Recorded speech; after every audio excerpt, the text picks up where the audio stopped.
Chapter 9, Unit 9, Rhetorical Analysis. 9.1 Understand Rhetorical Analysis. Let's start with a question. Have you ever watched a commercial and thought, wow, that really got me? Maybe it was a heart-tugging ad about a dog waiting at home for its owner, or a celebrity confidently telling you this is the only sports drink you'll ever need. Without realizing it, you were already doing rhetorical analysis. You were noticing how someone used language, emotion, and credibility to move you. That, in its simplest form, is exactly what rhetorical analysis is, and it is the backbone of AP English Language and Composition. What rhetorical analysis actually is.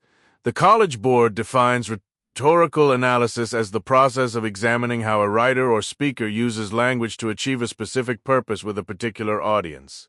Notice that definition has three moving parts: language choices, purpose, and audience. All three have to be working together in your analysis, or you're only doing part of the job. Think of it like a three-legged stool. Pull out any one leg and the whole thing collapses. Here's the critical distinction students miss most often on the exam.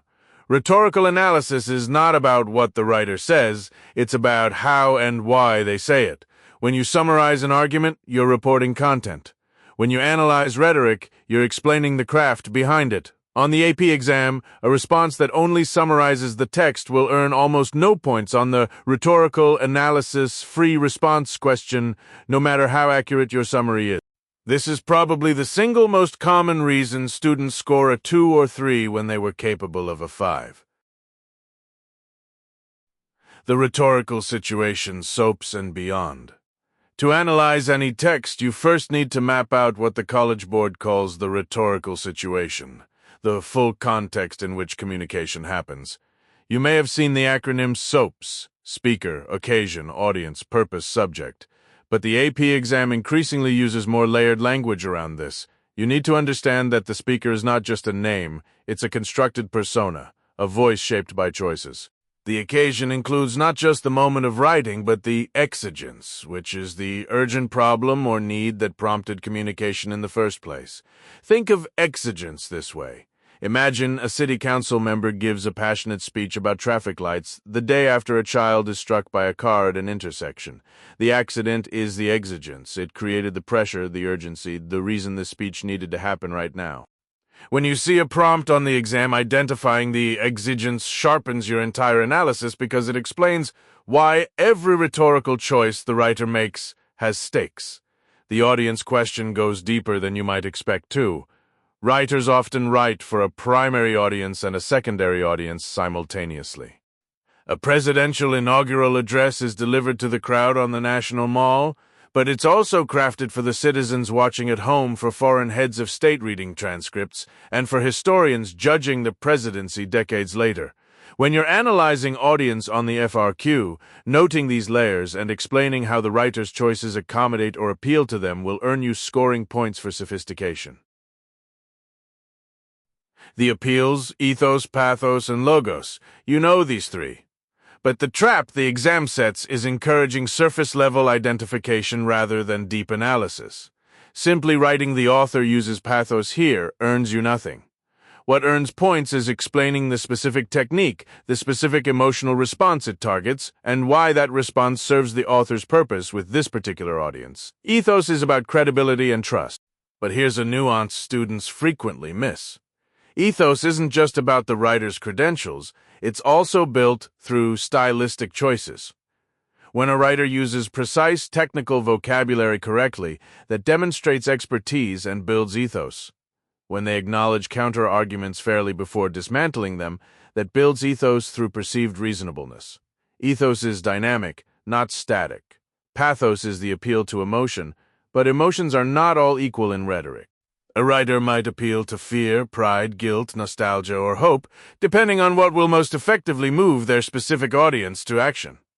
When you analyze pathos on the exam, name the specific emotion being triggered, not just emotions in general. Logos involves logic, evidence, and reasoning. Watch for the distinction between inductive reasoning, which moves from specific examples toward a general conclusion, and deductive reasoning, which applies a general principle to a specific case. A writer building a case from 5 specific incidents of corporate misconduct to a general claim about systemic corruption is using inductive reasoning. Recognizing these structures helps you analyze how the logical appeal is constructed. Style, tone, and diction, the technical layer. Rhetorical analysis at the AP level requires you to engage with the how at a granular level, and that means engaging with style. Diction, syntax, tone, figurative language, and rhetorical devices are all tools in a writer's arsenal, but the exam wants you to connect each stylistic choice to its effect and then to the larger purpose. This is the so what move in analysis. For instance, if an author writing about climate change shifts from passive voice, species are being lost, to active voice, we are killing species, that syntactic shift has rhetorical meaning. It transfers agency, placing responsibility directly on the reader, which is a choice designed to provoke guilt and motivate action. That is a complete analytical observation, device, effect, purpose. Common devices you must be able to identify and analyze include anaphora, antithesis, juxtaposition, rhetorical questions, parallelism, allusion, and irony.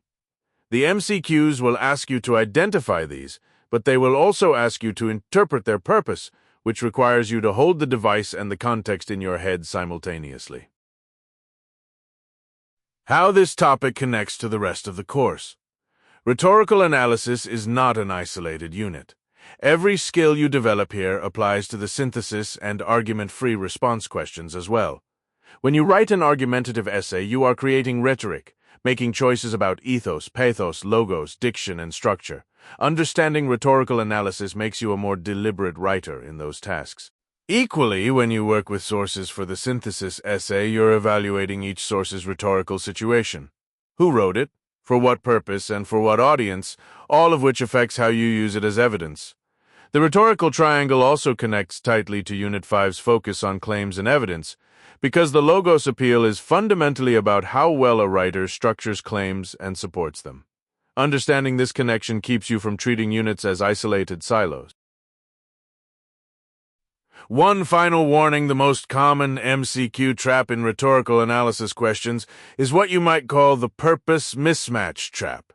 An answer choice will correctly identify a device but assign it the wrong purpose. For example, the author uses anaphora to create a sense of confusion. Anaphora, the repetition of a phrase at the beginning of successive clauses, typically creates emphasis and rhythm, not confusion.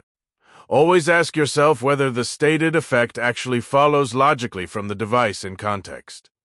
As you deepen your understanding of rhetorical analysis, the next step is learning to break down the full rhetorical situation with even more precision, which is exactly where we're headed in section 9.2. 9.2. Understand the goal of rhetorical analysis. Let's talk about what rhetorical analysis actually is, because here's the thing. A lot of students show up to this section of the AP exam thinking it's just a fancy term for analyzing writing. And while that's not entirely wrong, it misses the heart of what College Board is really asking you to do. So let's slow down, get a cup of coffee, and really think through this together. What rhetorical analysis is and isn't. Imagine you're watching a presidential speech. You could walk away saying, "That was a good speech. He seemed confident and said some interesting things." That's a reaction. What rhetorical analysis asks you to do is fundamentally different. It asks you to pull back the curtain and explain how the speaker constructed that moment of persuasion. What choices did they make? Why those choices?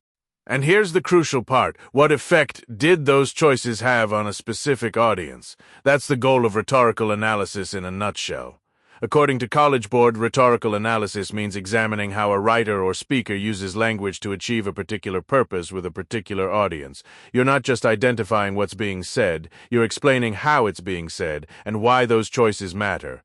This distinction between what and how is one of the most important conceptual lines you'll need to draw on the AP exam. The rhetorical situation, your North Star. Everything in rhetorical analysis orbits around what College Board calls the rhetorical situation. Think of it as the context that gives language its meaning. A text doesn't exist in a vacuum. It exists because a real person had a real purpose, and was trying to reach a real audience in a real moment in history. College Board breaks the rhetorical situation into 5 key components, and you need to know all of them cold. Speaker or writer, audience, purpose, subject, and context, which includes occasion, time, and place. Some students use the mnemonic SOAPs or SOAP, steep, speaker, occasion, audience, purpose, subject, and tone, and that works perfectly well as a starting framework. But here's a critical exam trap. Students often stop at identifying these elements. That's not rhetorical analysis, that's just labeling.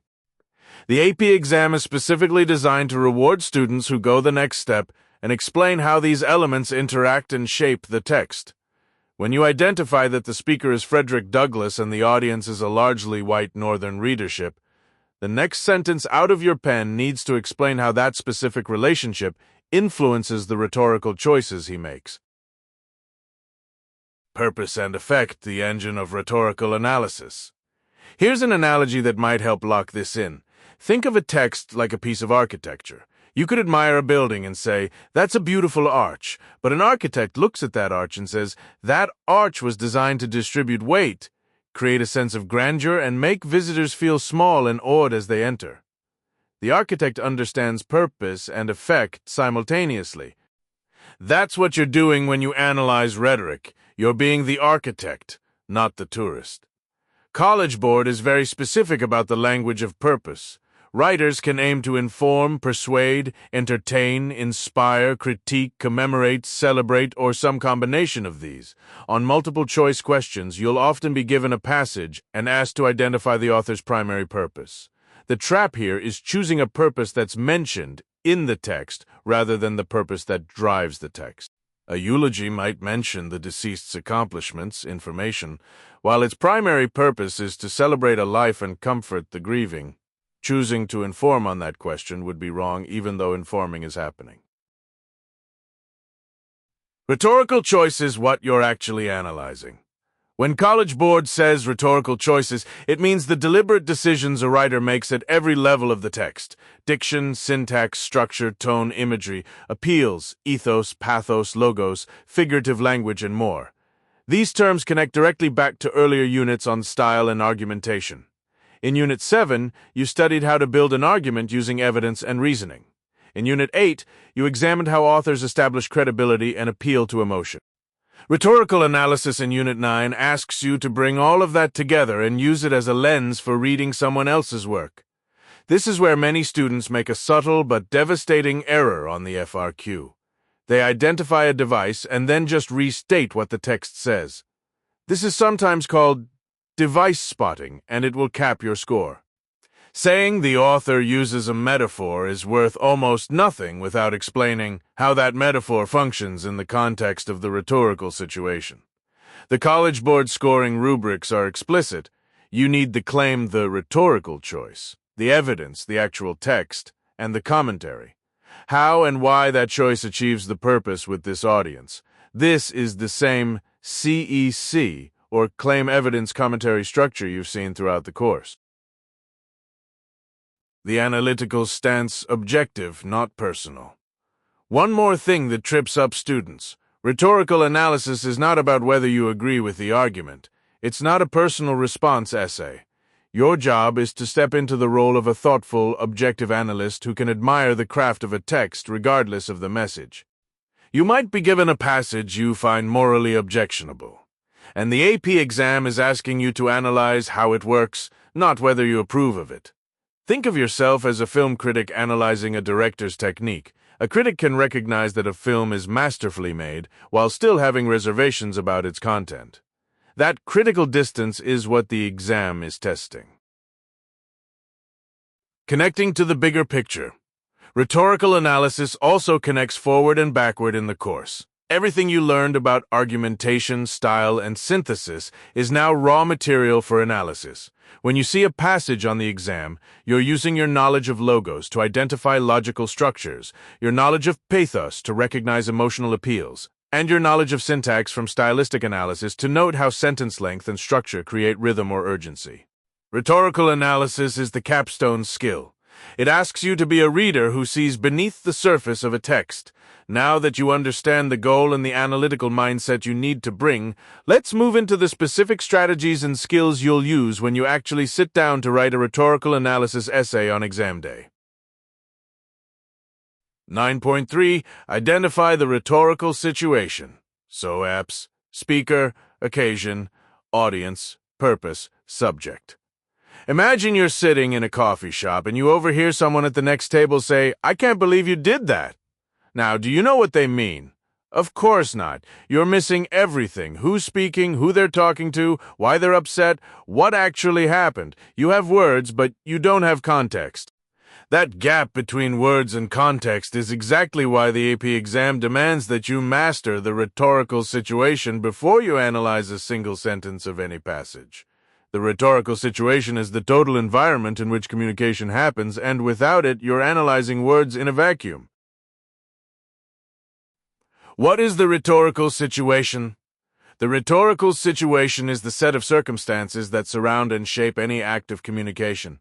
College Board wants you to understand that no text exists in isolation. Every piece of writing or speech is a response to a specific moment, crafted by a specific person, aimed at a specific crowd, for a specific reason. The framework the AP exam uses most frequently to organize these elements is SOAPs: speaker, occasion, audience, purpose, and subject. Some teachers also add a sixth element, style, giving you soapstone, which you may encounter as well. Either way, the underlying idea is identical. Think of SOAPs as the backstage crew of a theater production. The audience only sees the performance, but every costume, every lighting cue, every line was shaped by decisions made behind the curtain. When you analyze a text rhetorically, you're pulling back that curtain. Breaking down each element. Speaker is not simply the author. This is a critical distinction the AP exam loves to test.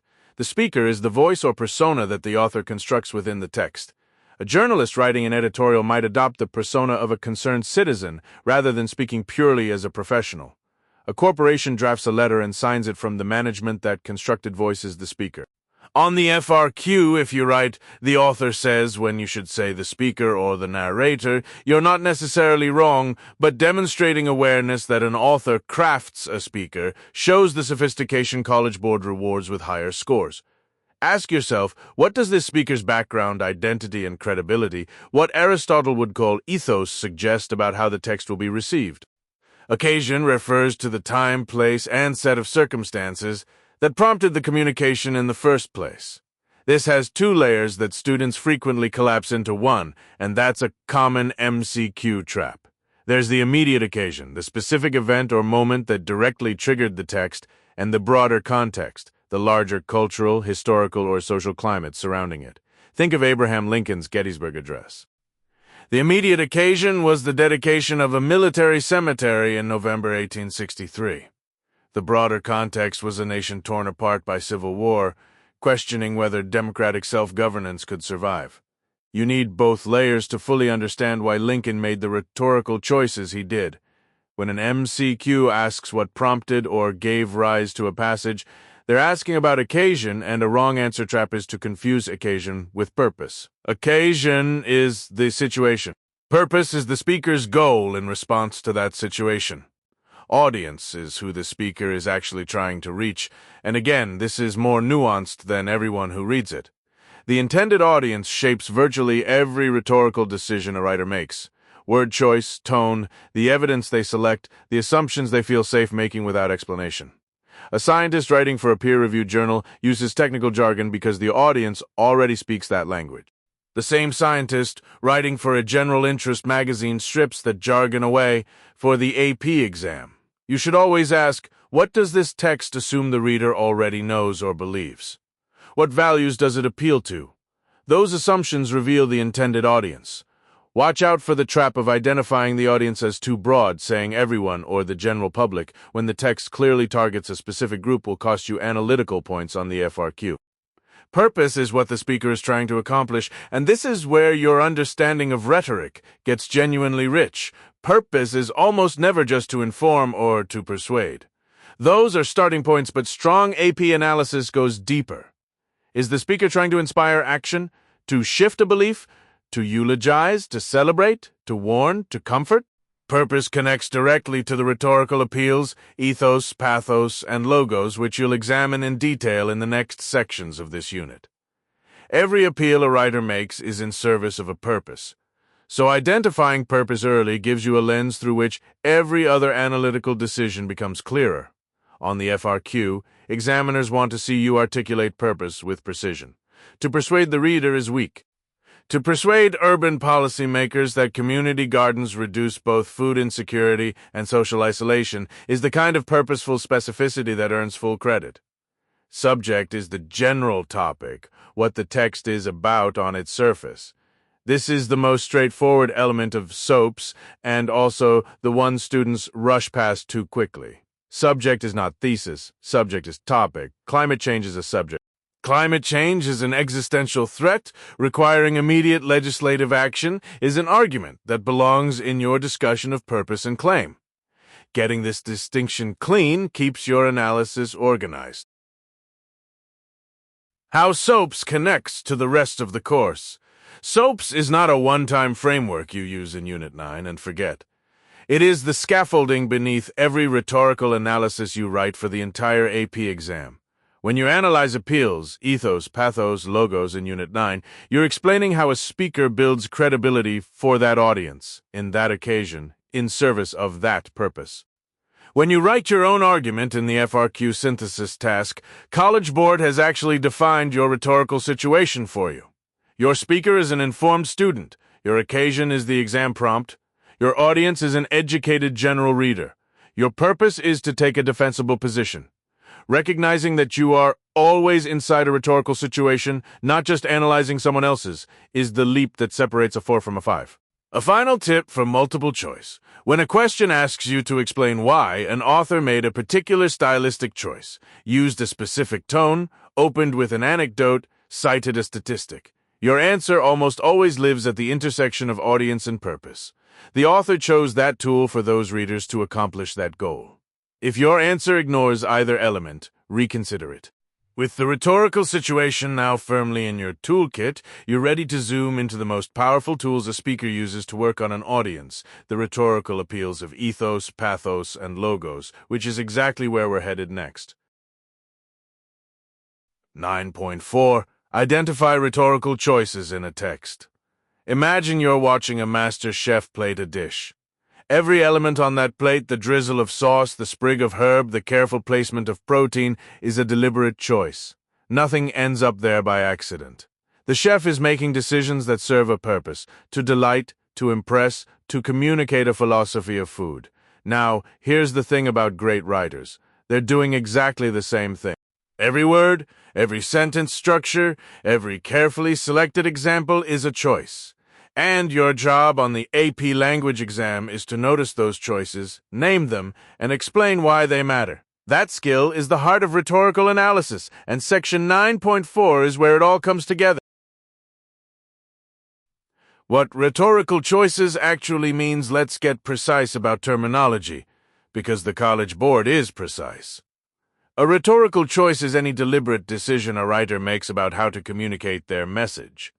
This includes choices about diction, syntax, structure, tone, appeals, figurative language, point of view, evidence, organization, essentially the entire toolkit of a writer's craft. The key word is deliberate. You're not just cataloging stylistic features like you're writing a grocery list. You're arguing that the writer made a choice, and that choice does specific work in the text to achieve a specific effect on a specific audience. Say it with me. Choice, effect, audience, purpose. This is where many students stumble on the AP exam. They can identify that a writer uses a metaphor, but then they stop there, as if spotting the metaphor is the finish line. It isn't. It's the starting blocks. The exam, and especially the FRQ rubric, rewards you for explaining the rhetorical function of that choice. Why this metaphor? What does it make the reader feel or believe? How does it advance the writer's argument? College Board will look for what they call a line of reasoning, and that line has to connect the choice to its effect to the writer's overall purpose. Spotting the device is maybe 30% of the work. The major categories of rhetorical choices. Think of rhetorical choices as falling into a few major families, and you need to be fluent in all of them for exam day. First, there are choices about language itself, diction and syntax. Diction refers to word choice. Is the language formal or colloquial, concrete or abstract, charged with emotion or clinically neutral? A politician who calls a policy a bold investment in our children's future is making a very different diction choice than one who calls it a costly government program. Same policy, radically different rhetorical effect. Syntax is about sentence structure. Short, punchy sentences create urgency and authority, while long, winding sentences with embedded clauses can create a sense of complexity or even mimic the feeling of being overwhelmed. When you see a writer shift abruptly from long periodic sentences to a single short declarative, that shift is a choice. It's a drumbeat after a symphony. Second, there are choices about appeals, ethos, logos, and pathos, your old friends from Unit 1. When a writer invokes their credentials, they're making a choice to establish ethos. When they pile up statistics and expert testimony, they're leaning on logos. When they open with a vivid personal story about a grieving mother, they're making a calculated choice to activate pathos first. The interesting exam territory and the place where sophisticated analysis lives is when writers blend these appeals or when they make a surprising choice, like abandoning logos entirely in a policy argument in favor of an emotional appeal. That surprising choice tells you something important about who the writer thinks their audience is and what will move them. Third, there are structural and organizational choices. Does the writer save the most powerful evidence for the end, building to a climax? Do they acknowledge counter-arguments early to seem fair-minded, or do they avoid opposing views entirely? Do they use repetition, anaphora, epistrophe, to hammer a point home rhythmically? These are architectural decisions, and they shape how the reader experiences the text as it unfolds in time, which matters enormously in an audiobook world and matters just as much in a persuasive essay. Common MCQ traps and how to avoid them. Here's a trap that catches students again and again on the multiple choice section. The question asks about the effect of a specific rhetorical choice, and two answer choices both sound plausible. The trap is usually an answer that correctly identifies what the device is, but misidentifies what it does in context. For example, you might see an answer like, the metaphor emphasizes the complexity of the issue when the metaphor in the passage actually simplifies a complex issue by making it relatable. Always go back to the passage. Always. The effect of a rhetorical choice is always tethered to its specific context, not to what that device usually does in a general sense. Another common trap. Confusing tone with purpose. Tone is the author's attitude. It might be sardonic, reverent, urgent, melancholic. Purpose is the overall goal: to persuade, to inform, to move to action. These are related but distinct, and the exam will test whether you can separate them cleanly. A writer might adopt a sorrowful tone while pursuing the purpose of galvanizing readers to political action. The sorrow is the vehicle. The action is the destination.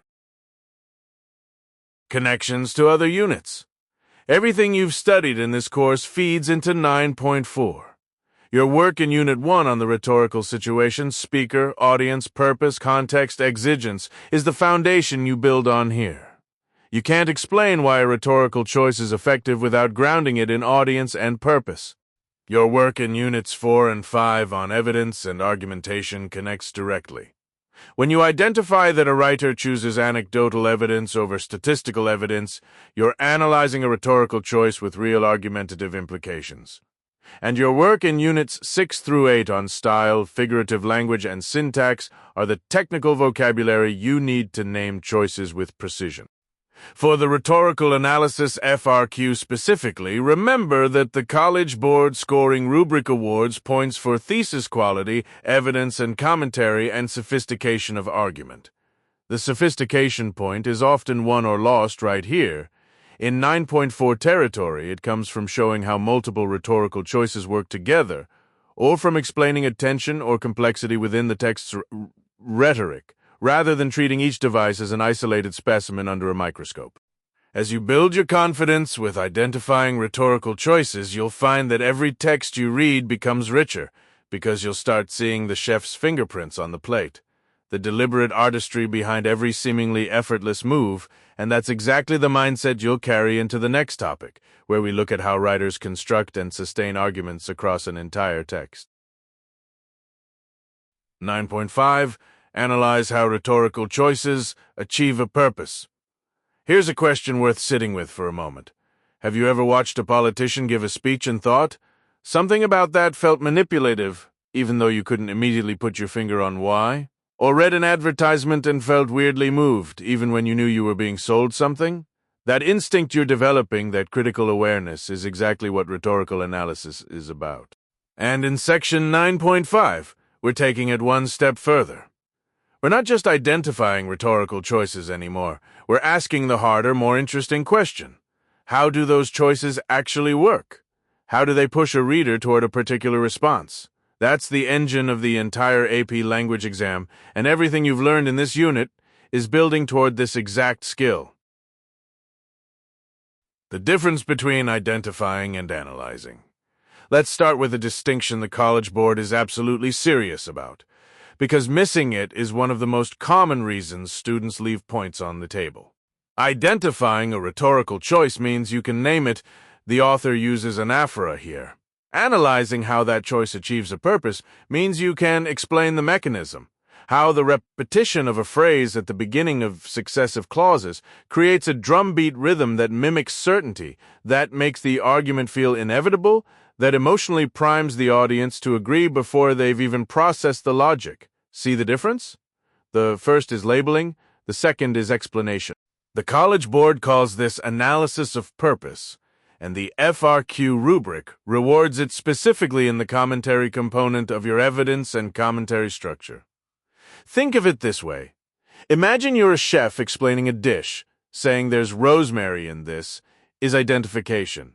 Saying the rosemary cuts through the richness of the lamb and gives it an earthy brightness that makes the whole dish feel grounded rather than heavy. That's analysis of how an ingredient achieves an effect. On your exam, you need to be the second kind of chef. Rhetorical choices as strategic decisions. Here's a mental model that will serve you extraordinarily well. Think of every rhetorical choice an author makes as a strategic decision. Authors do not accidentally use parallel structure or stumble into a well-placed metaphor or randomly shift from formal diction to colloquial slang. Every choice is made in service of a purpose: to build credibility, to create emotional urgency, to challenge the audience's assumptions, to simplify a complex idea, or to persuade a skeptical reader. When you analyze a passage, your job is to reverse engineer those decisions. Ask yourself, why this word and not another? Why here in the argument and not earlier or later? Why this structure and not a different one? The AP exam will ask you to connect a specific rhetorical choice to its effect on a specific audience in a specific context. That three-part connection, choice, effect, context, is the spine of every strong rhetorical analysis response. A metaphor comparing immigration to a river current doesn't just make the writing more vivid. It frames immigration as a natural, unstoppable force, which subtly removes the sense of individual agency from the discussion and encourages the audience to think in terms of flow and inevitability rather than policy and choice. That's the kind of precision the exam rewards. How choices work together. One of the most important and most often neglected ideas in 9.5 is that rhetorical choices rarely work in isolation. They work in combination, and the cumulative effect is often more powerful than any single device. This is what College Board means when it asks you to analyze how multiple rhetorical choices work together to achieve a purpose. Imagine an author who opens with a devastating personal anecdote, pathos, follows it immediately with a statistic, logos, and frames both using second-person address. You've probably seen someone like her in your own community. The anecdote pulls you in emotionally. The statistic validates that emotion with evidence, and the second-person address makes you personally implicated. Each choice is doing its own work, but together they create something more powerful. A reader who is both moved and convinced, and who feels personally responsible for responding. When you write your rhetorical analysis essay, the highest-scoring responses don't just move through choices one at a time like items on a grocery list. They show how choices build on each other, how they reinforce or complicate one another, and how the interplay between them produces a complex, layered effect on the audience. Common traps on the MCQ on multiple choice questions. The most common trap is the answer choice that correctly identifies a device but misrepresents its purpose in context. You'll see something like, the author uses a rhetorical question in paragraph 3 primarily to express confusion about the issue. But if you go back to the passage and the rhetorical question is clearly designed to challenge the audience's assumptions and provoke self-examination, then confusion is a misread. The device is real. The purpose is wrong. Always anchor your analysis to the specific context of the passage, what the author is arguing, who the audience is, and where in the argument this choice appears. Purpose is never abstract. It's always tied to a specific rhetorical situation. Another trap involves confusing tone with purpose. An author might use irony to create a sardonic tone, but the purpose of that irony might be to expose the absurdity of an opposing position and thereby strengthen the author's credibility with a skeptical audience. Tone is a quality of the writing. Purpose is the reason the author created that tone. Don't stop at tone. Push through to purpose. Connecting to other units. This skill connects backward and forward through the entire course. From Unit 1, you're drawing on your understanding of the rhetorical situation, exigence, audience, purpose, context, because you can't explain why a choice achieves a particular purpose without grounding your analysis in those elements. From Unit 3 and 4, you're pulling in your knowledge of claims and evidence structures, because rhetorical choices are often doing the work of establishing credibility or building an argument. And from Unit 7 on style, you're bringing in your vocabulary for describing how syntax, diction, and figurative language operate, because those are the raw materials of rhetorical choice. The entire course has been training you for this, not just to read critically, but to explain, with precision and confidence, how language works on a reader. Practical application for your essay.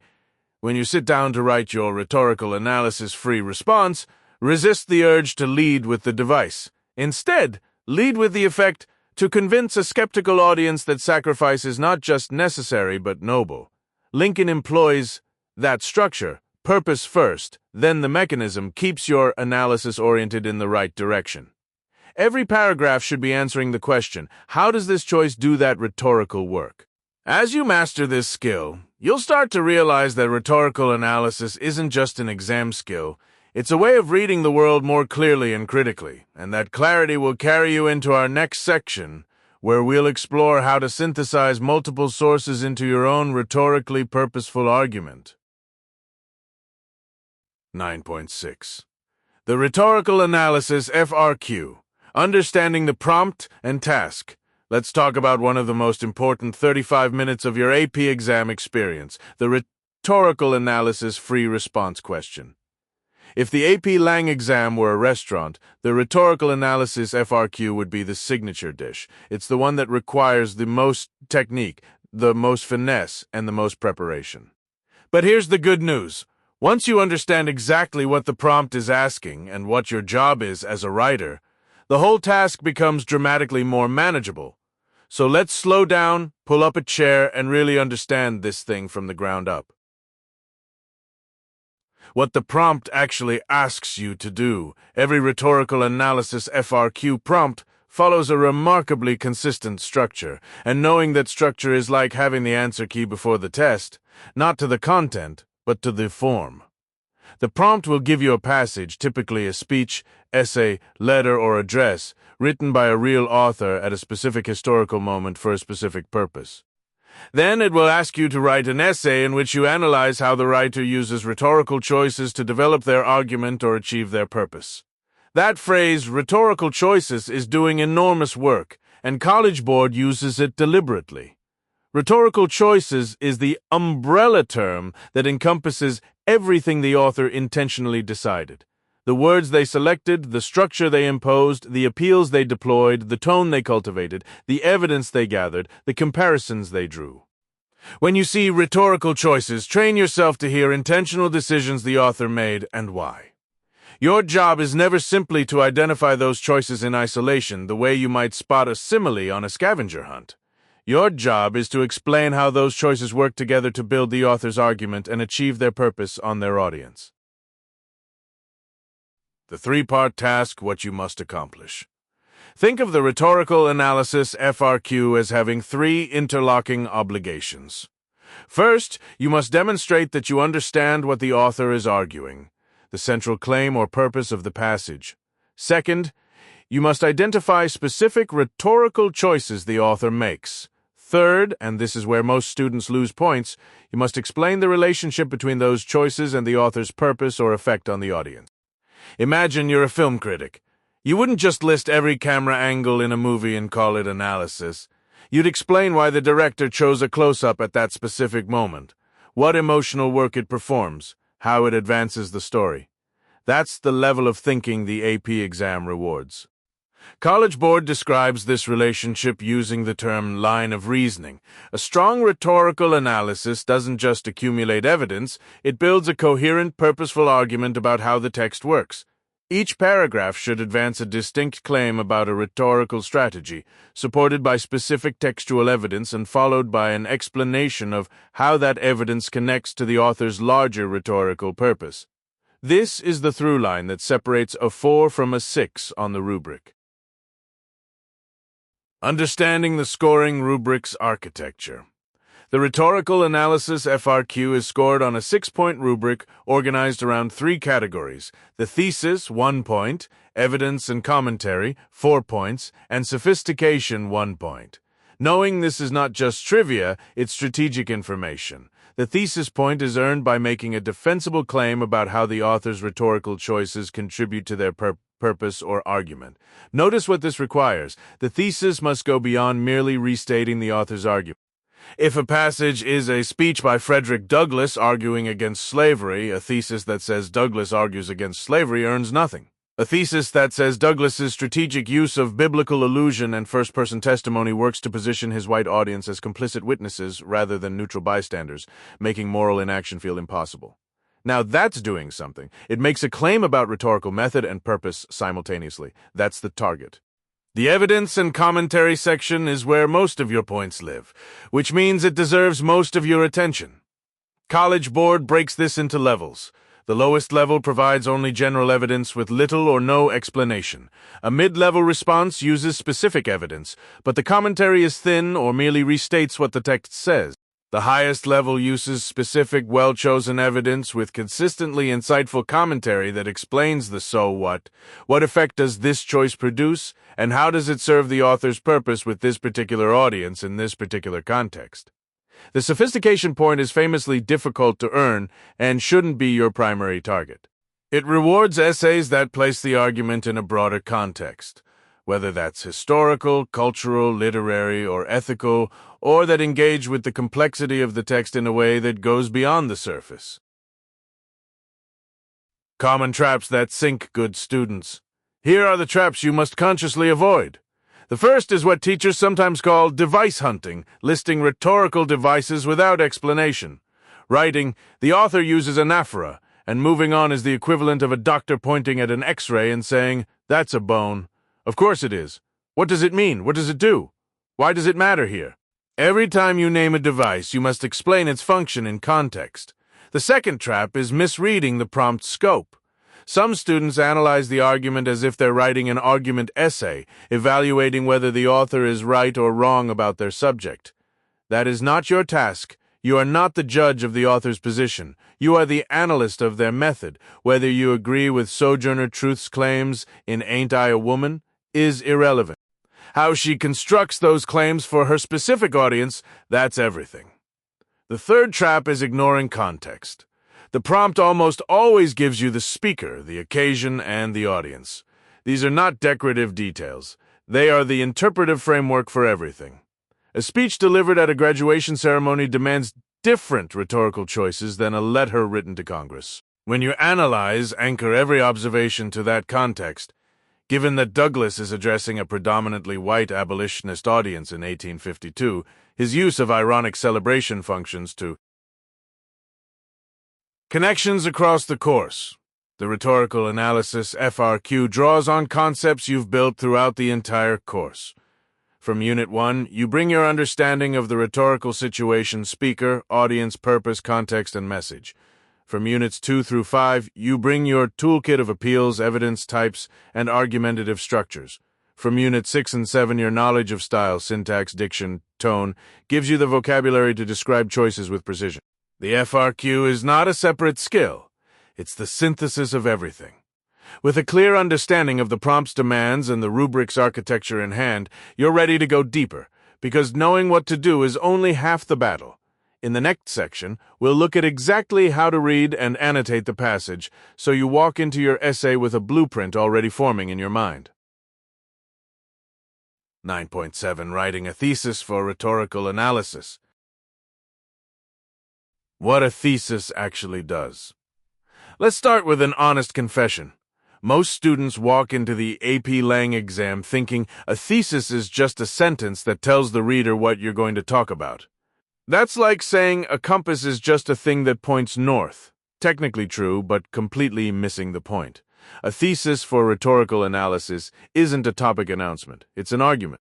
It's your intellectual stake in the ground, and on this exam, the difference between a 3 and a 5 often lives in that single sentence. Here's the mental model I want you to hold on to. Imagine you're a film critic. Your job isn't to tell the audience that a movie exists or that it contains certain scenes. Your job is to make a claim about how those scenes work together to achieve a specific effect. The same logic applies to rhetorical analysis. You're not cataloging what a speaker does, you're arguing how and why those choices produce meaning, build credibility, or move an audience. The College Board's exact standard, the AP exam rubric, is precise about this, and you need to know its language cold. According to the College Board scoring guidelines, a thesis that earns credit must make a defensible claim that responds to the prompt and establishes a line of reasoning. Let's break that phrase down because every word is load-bearing. Defensible means someone could reasonably disagree with you. If your claim is so obvious that no thoughtful reader would push back, it's not a thesis, it's a fact saying, Lincoln uses rhetorical devices in the Gettysburg Address is not defensible. It's just true in the way that water is wet. But saying Lincoln deliberately echoes the language of the Declaration of Independence to reframe the Civil War as the fulfillment of America's founding promise rather than its failure. Now that's a claim someone could debate, support, or complicate. Establishes a line of reasoning is the phrase students most often ignore, and it's the one that separates a one-point thesis from a thesis that actually sets up your entire essay. Your thesis needs to gesture toward the how and why of your argument, not just state the what. Think of it like a roadmap versus a destination sign. A destination sign says New York City. A roadmap shows you the route, the logic of the journey. Your thesis should do the latter. The formula and why it's a starting point, not a cage. There's a reliable structural template that works for almost every rhetorical analysis prompt you'll face, and it goes like this. The author uses specific rhetorical strategy or strategies to accomplish a specific rhetorical purpose in order to achieve a broader effect on a specific audience or situation. Notice that this template forces you to connect technique to purpose to effect, the three-part engine of any strong rhetorical claim. But here's the trap students fall into with formulas. They fill in the blanks mechanically and produce something technically correct but analytically hollow. Malala Yousafzai uses pathos and logos to persuade her audience technically fits the template. But it earns no points because it's not defensible, of course. She uses pathos and logos. Every speaker does. The formula is a scaffold, not a substitute for thinking. You have to load it with specific, arguable claims about this text, this rhetorical situation, this effect. A stronger version might read, by interweaving personal narrative with appeals to universal human rights frameworks, Malala Yousafzai positions herself simultaneously as a victim and a global authority, compelling her UN audience to view education not as a charitable cause, but as a moral obligation. Now you have specificity, a defensible interpretation, and a clear line of reasoning your body paragraphs can develop. Connecting to the rhetorical situation, your thesis doesn't exist in a vacuum. It has to respond to the rhetorical situation the prompt gives you, which means you need to show awareness of the SOAP's framework you've been developing throughout this unit: speaker, occasion, audience, purpose, subject. The best theses name or clearly imply at least the purpose and audience, because those are the lenses through which all rhetorical choices become meaningful. A speech given to grieving families functions differently than the same words delivered at a political rally, and your thesis should reflect that you understand the difference. This also connects directly to Unit 1's work on claims and evidence, because your thesis is ultimately a claim of interpretation. You're arguing that the text means or does something specific, and your body paragraphs will be the evidence. If your thesis is vague, your evidence can't be focused. A sharp thesis is actually an act of mercy to your future self writing under timed conditions. The most common wrong turns, the single most common thesis mistake on the AP exam is what I call the rhetorical device inventory thesis. It sounds like this. In this speech, the author uses ethos, pathos, logos, metaphor, and parallelism to persuade the audience. This is a list, not an argument. You've told the reader what tools are in the toolbox without explaining what you built with them or why. This kind of thesis earns 0 points for the thesis row on the rubric, because it doesn't make a defensible claim and it establishes no line of reasoning. The second most common mistake is the thesis that only summarizes. In her 1848 address, Elizabeth Cady Stanton argues that women deserve equal rights, describes the content of the speech, but says nothing about how the rhetoric works. You've told us the destination without describing the journey. A subtler trap is the overly hedged or qualifying thesis. It could be argued that perhaps the author somewhat effectively uses certain rhetorical strategies. Hedging like this signals uncertainty, and uncertainty doesn't establish a line of reasoning. Commit to a claim. You can acknowledge complexity in your body paragraphs. That's actually a sign of sophistication, but your thesis needs to plant a flag. Where in the essay does the thesis go? Technically, the College Board allows a thesis anywhere in the essay, including the conclusion, but practically speaking, place it at the end of your introduction. An introductory paragraph that opens with a brief framing of the rhetorical situation and closes with a sharp thesis puts your reader and your own thinking in exactly the right position to receive your analysis. Think of the introduction as a landing strip and the thesis as the plane touching down. Everything before it prepares for that moment of contact. Edge cases worth knowing on multiple-choice questions. You'll sometimes be asked to identify which option best functions as a thesis for a student response. The trap answers will either be too broad and obvious, or they'll be accurate descriptions of the text without a defensible interpretive claim. Always ask yourself, is this arguable? Does it connect technique to effect? If the answer to either question is no, keep looking.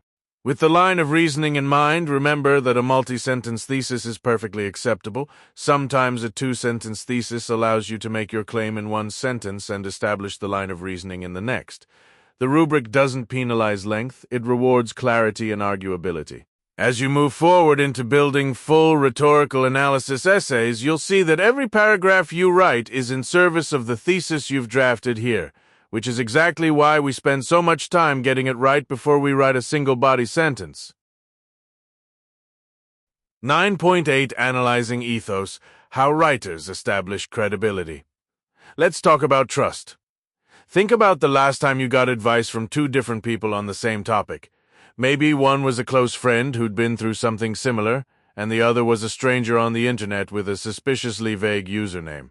Even if they gave you the same advice word for word, you probably weighed it differently. That gap, the reason you trusted one voice more than the other, is exactly what ethos is about. And on the AP Lang exam, your ability to recognize, name, and analyze how writers build that trust is a major component of your score. What ethos actually means.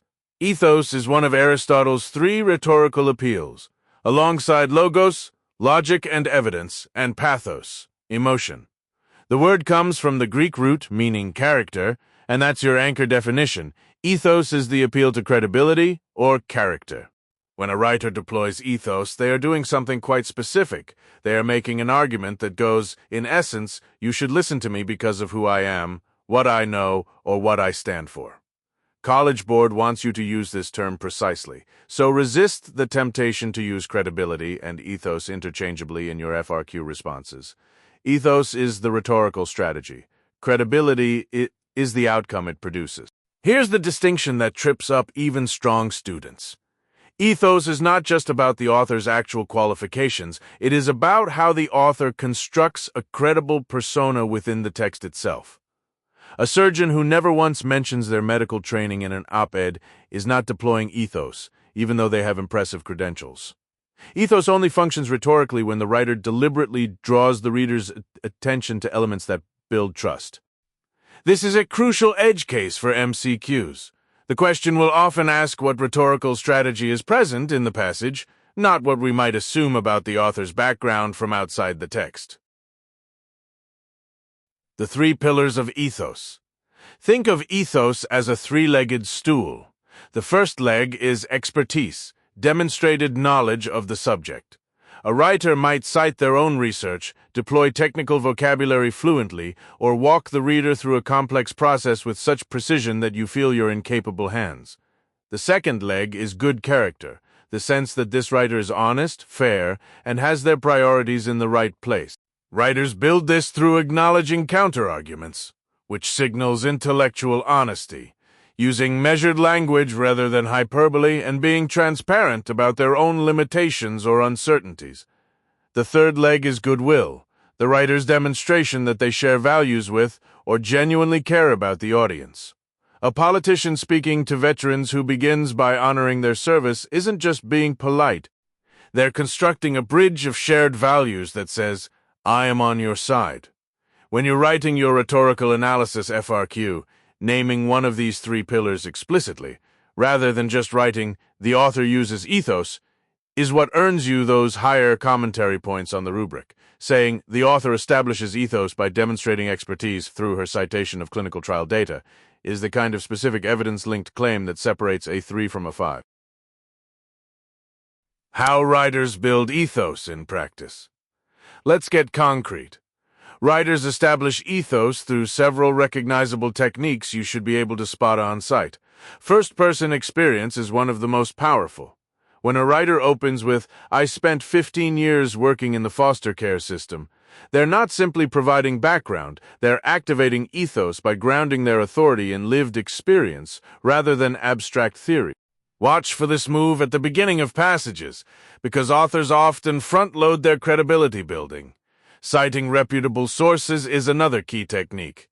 When a writer invokes the CDC, a peer-reviewed journal, or a named expert, they are borrowing credibility. Essentially saying, don't just take my word for it. Here are people you already trust. Notice that this move sits at the intersection of ethos and logos.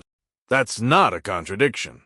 The AP exam will absolutely test your ability to recognize when a single piece of evidence serves multiple rhetorical purposes simultaneously. A statistic from the American Heart Association is both a logical appeal, data, and an ethos appeal, authoritative source, tone, and diction, also build or undermine ethos in ways students often overlook.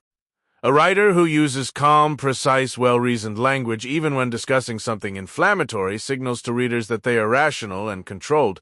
Contrast that with a writer who resorts to name-calling or wild exaggeration. Whatever their actual credentials, their ethos erodes because their character, as performed in the text, seems unreliable. This is the flip side worth remembering. Ethos can be damaged within a text, and AP passages sometimes include examples of undermined credibility as a trap or as the central analytical focus.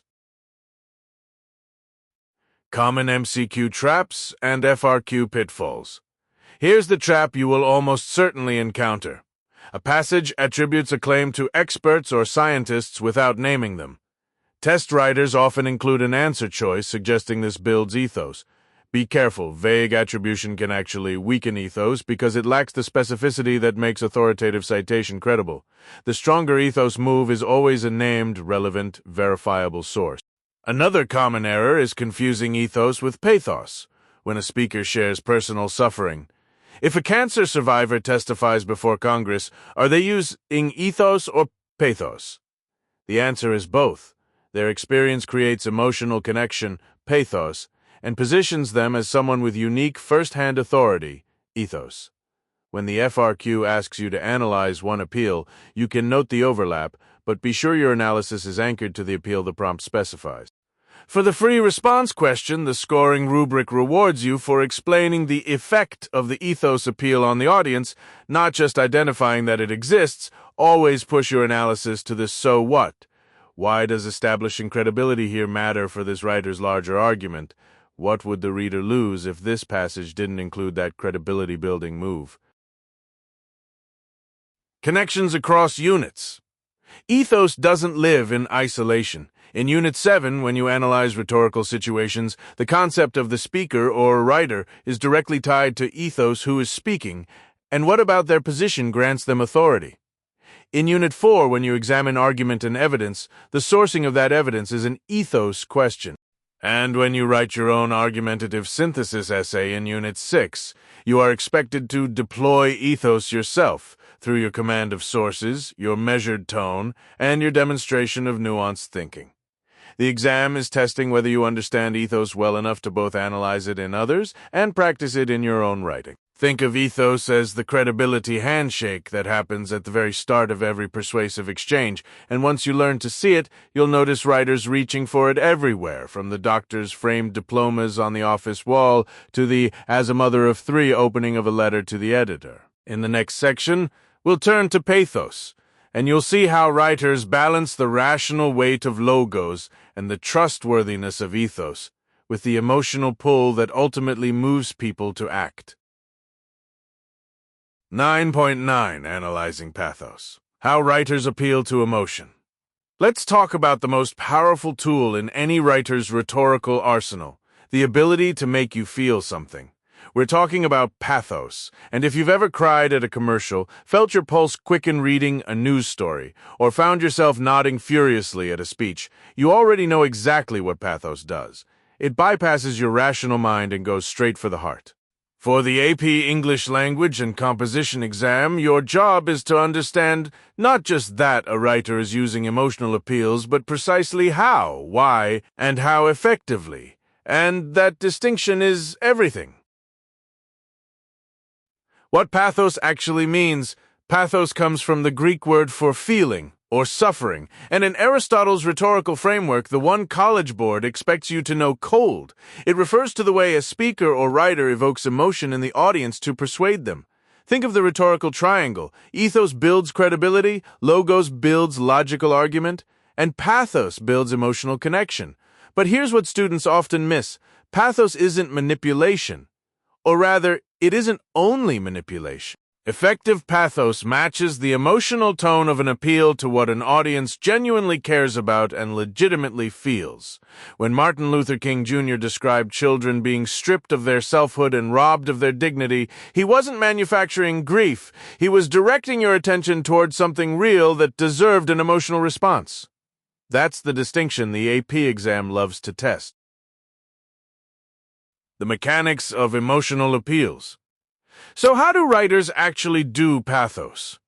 Let's break down the toolkit, because the exam will ask you to identify specific techniques, not just say the author uses pathos. The most immediate technique is vivid, concrete imagery and anecdote. Abstract statistics rarely make people feel anything, but a single, well-chosen story does. Think about how a nonprofit asking for donations could say, 12 million children lack access to clean water, and you'd probably nod and scroll past. But when they show you one child, give her a name, describe the cracked mud around her village well, and let you watch her walk 2 miles with a jug on her head. Now you feel something. This is the power of the representative anecdote, a term you should have ready for your free response essays. The individual stands in for the collective, and emotion follows specificity. Another major technique is word choice and connotation, what College Board calls diction. Writers select words not just for their denotative dictionary meaning, but for the emotional charge they carry.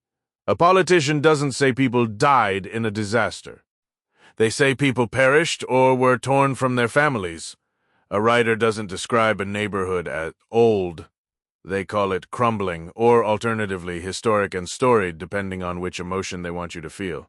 On the multiple choice section, you'll often see questions asking why an author chose one word over another.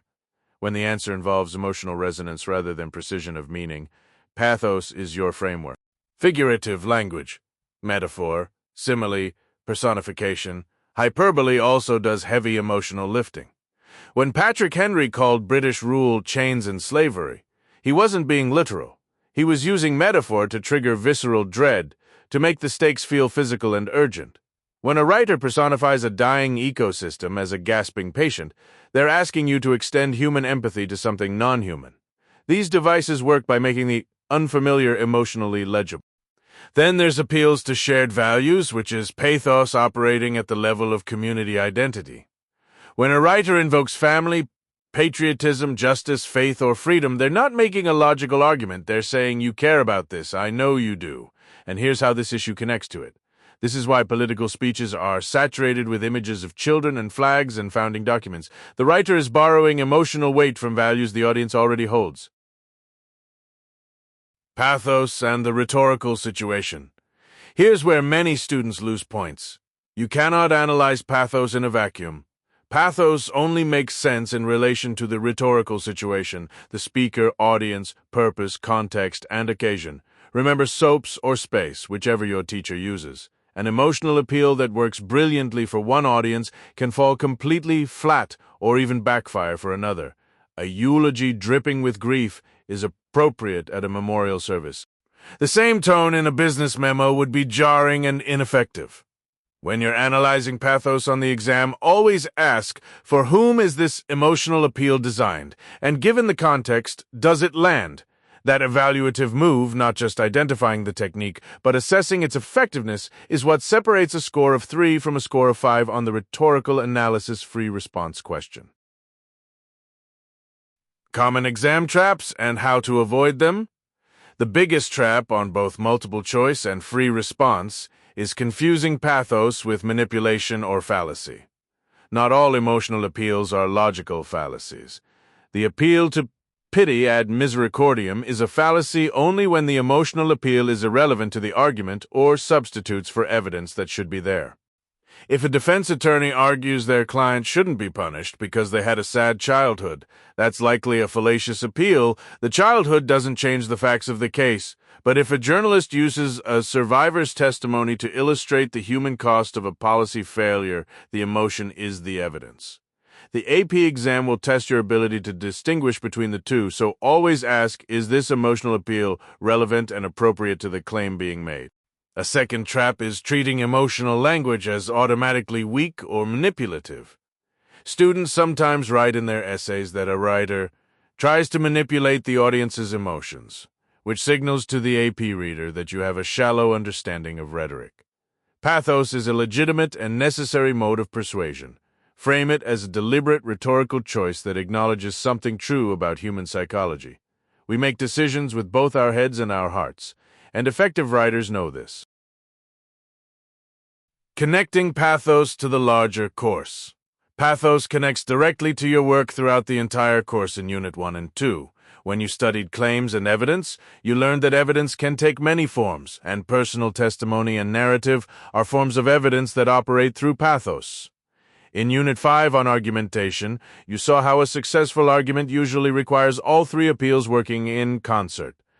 Pathos without logos is melodrama, and logos without pathos is a spreadsheet nobody reads. When you write your own synthesis and argument essays, you're expected to deploy pathos strategically. A well-placed anecdote at the opening of your argument essay shows the AP reader that you understand how to move an audience, not just construct a logical chain. Ultimately, analyzing pathos means recognizing that good writing treats readers as whole human beings, thinking and feeling and meeting them where they are. Once you can see exactly how a writer engineers an emotional response, you're not just a better reader, you're a more powerful writer yourself. Next up, we'll turn to logos, the appeal to reason and logic, and you'll see how the most persuasive arguments in history have woven cold, hard evidence together with the emotional foundation you've just been building. 9.A. Analyzing logos. How writers use logic and evidence. What logos actually means. Let's start with a quick reality check, because logos is one of those words students often think they understand but then fumble on the exam. Logos, from the Greek word for reason or word, refers to the logical appeal in an argument. When a writer uses logos, they're asking you to trust their reasoning, their evidence, their numbers, their examples. They're essentially saying, don't just take my word for it. Look at the logic. Think of it this way. If ethos is the speaker shaking your hand and saying, trust me, I'm an expert, and pathos is the speaker making your heart race or your eyes well up, then logos is the speaker sliding a spreadsheet across the table and saying, here's the proof. For the AP exam, you need to understand logos not just as a concept you can define, but as something you can identify, name precisely, and analyze for its rhetorical effect. That's the whole ballgame. The building blocks: evidence, reasoning, and structure. Logos works through two interconnected mechanisms: the quality of the evidence a writer provides and the logical reasoning that connects that evidence to a claim. College Board wants you to see both of these clearly when you're doing rhetorical analysis. Evidence comes in several forms that you must be able to name and distinguish. There's statistical evidence, data, percentages, quantitative findings, which carries a sense of scientific authority. There's anecdotal evidence, individual stories or examples, which makes abstract claims feel human and real. There's analogical evidence, where a writer draws a comparison between two situations to suggest that what's true in one is true in the other. And there's precedent, where a writer points to historical cases to argue that a pattern holds. On the multiple choice section, you'll often be asked what type of evidence appears in a passage, or why an author chose one type over another. Knowing these distinctions precisely, and not just vaguely, is what separates a 4 from a 5. Logical reasoning is the invisible architecture holding the evidence together. Here, you need to know two classical structures: deductive reasoning and inductive reasoning. Deductive reasoning moves from a general principle down to a specific conclusion, like a mathematical proof. The famous example is, all humans are mortal, Socrates is human, therefore Socrates is mortal. When a writer uses deductive structure, they're asking you to accept a general premise and then follow the logic downward. Inductive reasoning works in the opposite direction, gathering specific observations or cases and building toward a general conclusion. A public health researcher who collects data from thousands of patients and then argues that a pattern exists across the population is reasoning inductively. For the AP exam, you should be able to identify which direction the reasoning flows in a passage and explain what effect that structure creates for the audience. Logical fallacies, the dark side of logos. Here's where so many students lose points. They analyze logos only when it's working well. But rhetorical analysis also requires you to recognize when logos is being deployed poorly or deceptively. Logical fallacies are errors in reasoning, and writers sometimes use them deliberately to create the appearance of logic without the substance.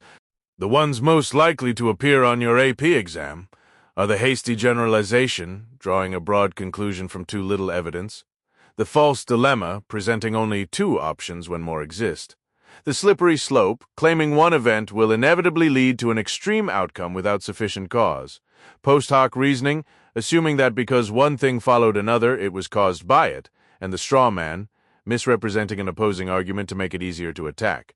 Recognizing a fallacy in an FRQ passage is valuable, but on the exam the key is not just naming it. You must explain how it undermines or complicates the writer's credibility and effectiveness. A response that says the author uses a hasty generalization earns nothing. A response that says the author's hasty generalization, drawing a conclusion about all American workers from a single case study, undermines the logos of the argument because it invites skeptical readers to dismiss the broader claim as unsupported. That's the kind of precision that earns points. Structure as a logical tool. One thing students routinely overlook is that the organization of an argument is itself a logo strategy. When a writer arranges their evidence in order from weakest to strongest, building toward their most compelling point, they're using structure to create a sense of logical inevitability. By the time you reach the conclusion, it feels earned. When a writer addresses counter-arguments before refuting them, they're demonstrating the kind of intellectual rigor that signals, "I've thought this through from every angle." College Board specifically rewards analysis of structure in the AP Language FRQ, so training yourself to notice not just what evidence a writer uses, but where they place it, and why is essential. Common exam traps and how to avoid them? The most common MCQ trap around logos is conflating the type of evidence with the appeal itself. A statistic, for instance, is a form of logos, but an author can frame that statistic in emotionally charged language, which means the same sentence might be doing both logos and pathos work simultaneously. On the exam, questions will sometimes ask which appeal is primary, and the correct answer requires you to think about the dominant strategy, not just the presence of any one element. Another trap is assuming that logos is always the most trustworthy appeal. The AP exam sometimes features passages where the logical argument is technically sound but ethically hollow, or where numbers are accurate but cherry-picked.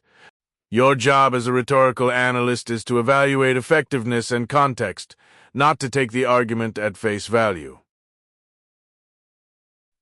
Connections across units. Logos doesn't live in isolation. It connects to nearly every other rhetorical concept you've studied.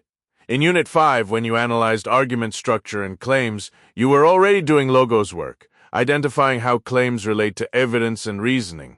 When you encounter research-based arguments in your synthesis FRQ, the sources you choose to incorporate are logos choices. When you write your own argumentative essay, the quality of your evidence and the tightness of your reasoning are precisely what your reader evaluates under the lens of logos. Understanding logos deeply makes you a better analyst and a stronger writer at the same time.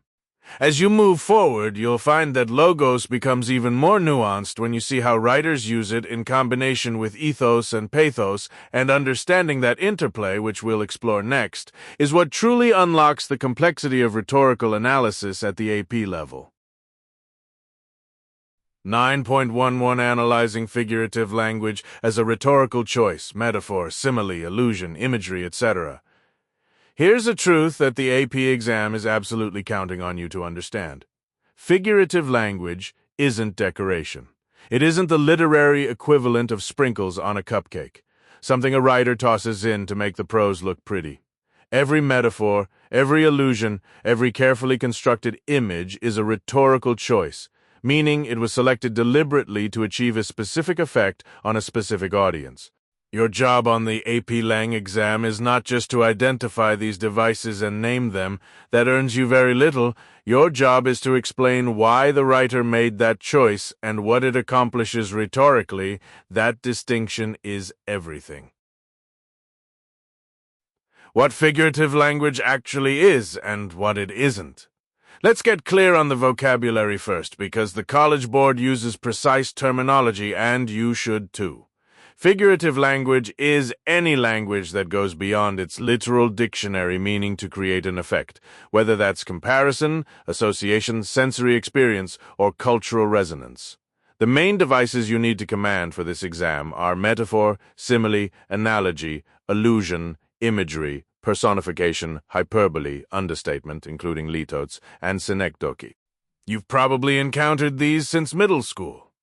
But the AP exam is asking you to work at a much higher level of analysis. A simile makes a comparison using like or as. Her voice was like gravel in a tin can. A metaphor makes that same comparison, but drops the connective tissue entirely. Her voice was gravel in a tin can. The difference sounds small, but rhetorically it matters. A metaphor makes a bolder, more absolute claim. It doesn't invite you to compare, it insists on the equivalence.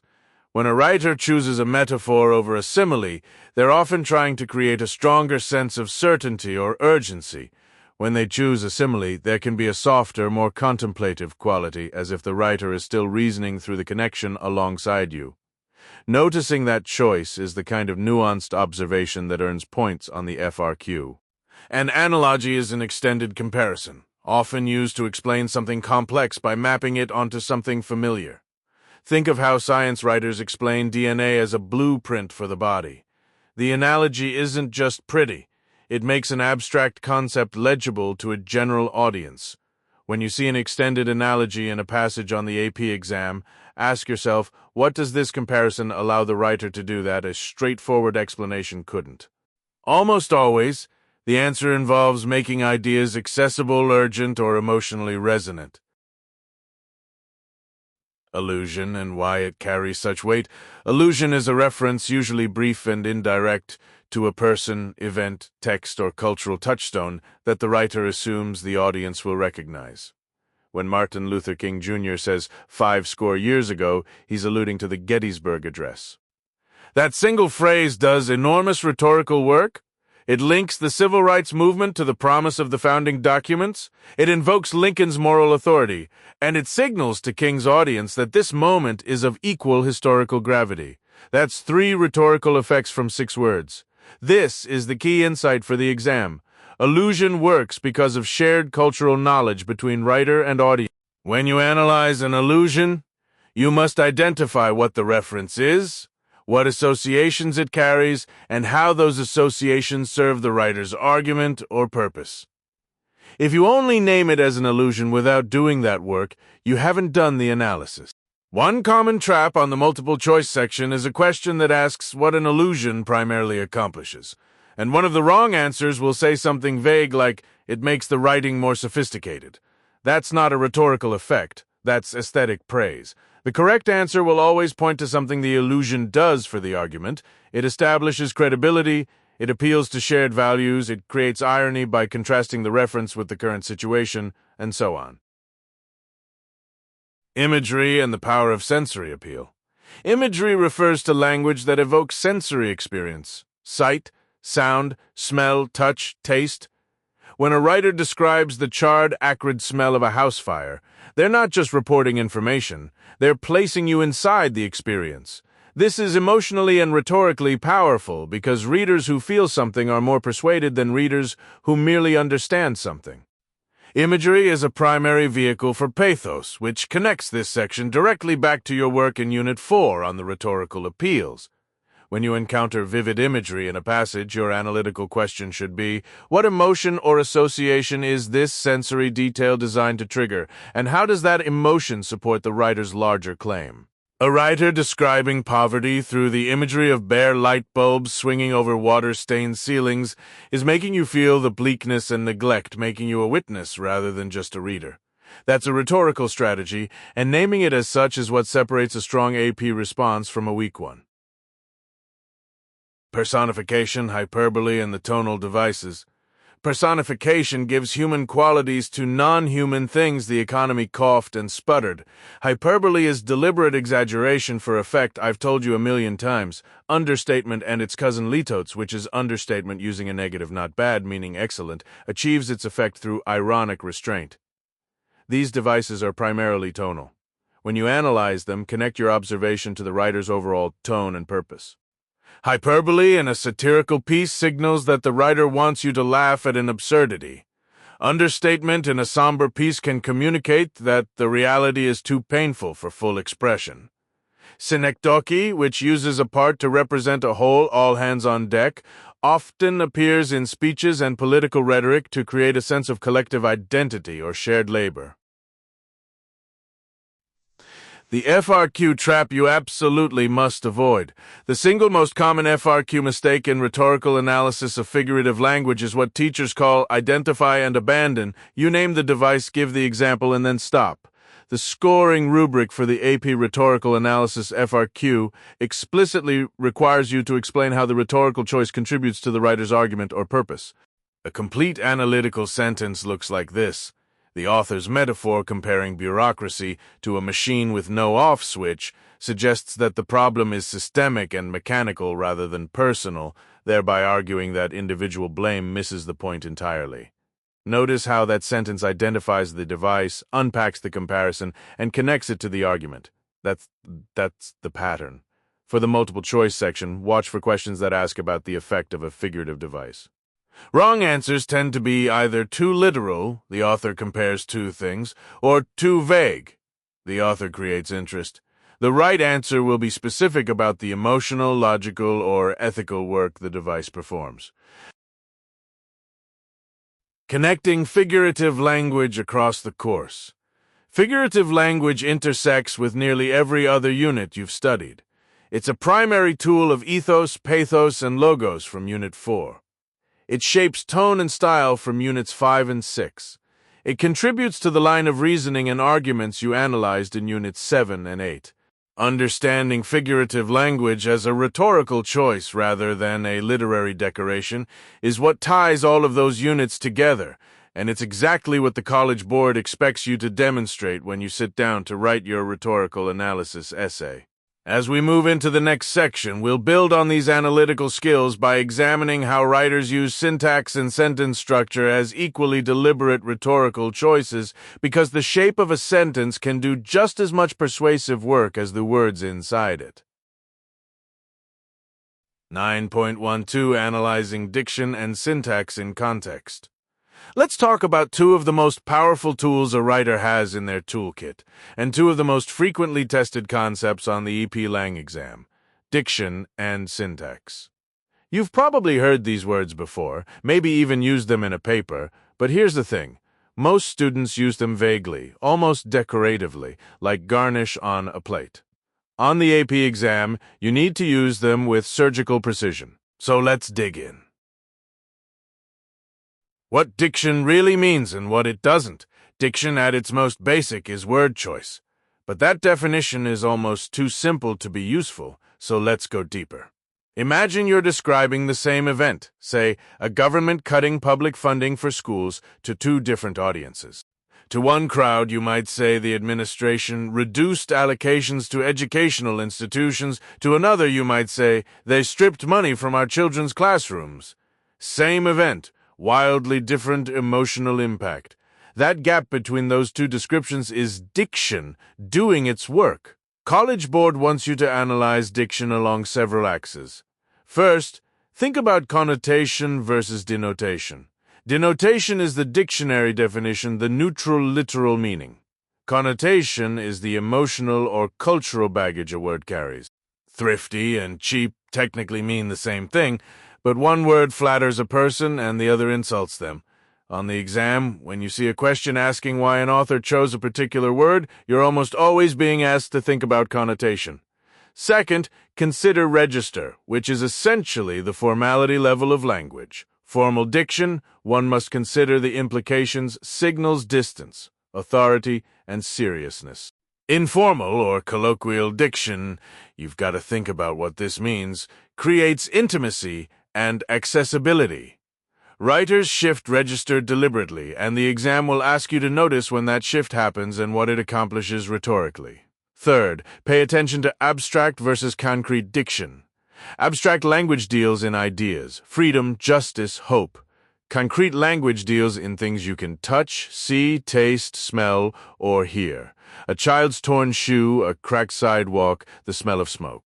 When a writer moves from abstract to concrete, they're usually trying to make an idea emotionally immediate. When they move from concrete to abstract, they're often trying to elevate a specific moment into a universal principle. Martin Luther King Jr. did this masterfully throughout his speeches. He'd anchor an abstract idea like injustice in a visceral, concrete image, then lift it back up to the level of universal moral truth. Syntax, the architecture of sentences. Now let's talk about syntax, sentence structure. If diction is about which bricks you use, syntax is about how you lay them. And just like architecture, the structure of a sentence creates a feeling before you've consciously processed what it means. Here are the syntactical tools College Board expects you to know cold. Parallel structure, also called parallelism, is when grammatically equivalent elements are arranged in a series. Think of the rhythm in government of the people, by the people, for the people. That repetition creates emphasis and memorability. When an author disrupts parallelism, breaking the expected pattern, that break itself becomes meaningful. Watch for it. Anaphora is the repetition of a word or phrase at the beginning of successive clauses. It builds momentum almost like waves. We shall fight on the beaches. We shall fight on the landing grounds. We shall fight in the fields. Churchill wasn't being repetitive by accident. He was building an emotional crescendo. On the MCQ, Anaphora questions will often ask what effect this repetition has on the tone or the reader's experience. Periodic versus cumulative sentences are one of the most tested syntactical distinctions on this exam, and one of the most commonly confused pairs. A cumulative sentence, also called a loose sentence, leads with the main clause and then piles on details and modifiers after it. You get the central idea right away, and the rest is elaboration. It feels conversational, almost improvisational, like the writer is thinking out loud. A periodic sentence, by contrast, withholds the main clause until the very end. All the subordinate elements build toward a conclusion you haven't received yet, which creates suspense, anticipation, and a sense of arrival when the main idea finally lands. The key exam trap here is assuming that a long sentence is automatically periodic. Length has nothing to do with it. What matters is where the main clause lives. Sentence length and variation also carry rhetorical weight. A writer who has been building complex, flowing sentences and then drops a short declarative sentence, "he was wrong," is using that brevity as emphasis. The short sentence stands out precisely because of what surrounds it. This is called juxtaposition of sentence length, and it's a technique you should actively look for when reading passages. Analyzing these in context. Here's the critical word in this section's title: context. You can't just identify diction or syntax as an abstract exercise on the AP exam. You have to explain what the specific word choice or sentence structure accomplishes given the author's purpose, the audience, and the rhetorical situation. This is where students lose points. They'll write something like, "The author uses parallel structure," and then stop. That's identification, not analysis. Analysis answers the "so what" question.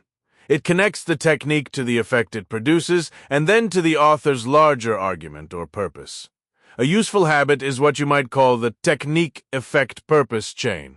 First, name the technique precisely using AP terminology. Second, describe the effect it creates on a reader, emotionally, intellectually, rhythmically. Third, connect that effect to what the author is trying to argue or accomplish in the passage as a whole. If you can consistently execute that three-step move, you'll score rubric points on the FRQ that most students leave on the table. Watch out for two common MCQ traps in this territory. The first is confusing tone with diction. Tone is the author's attitude.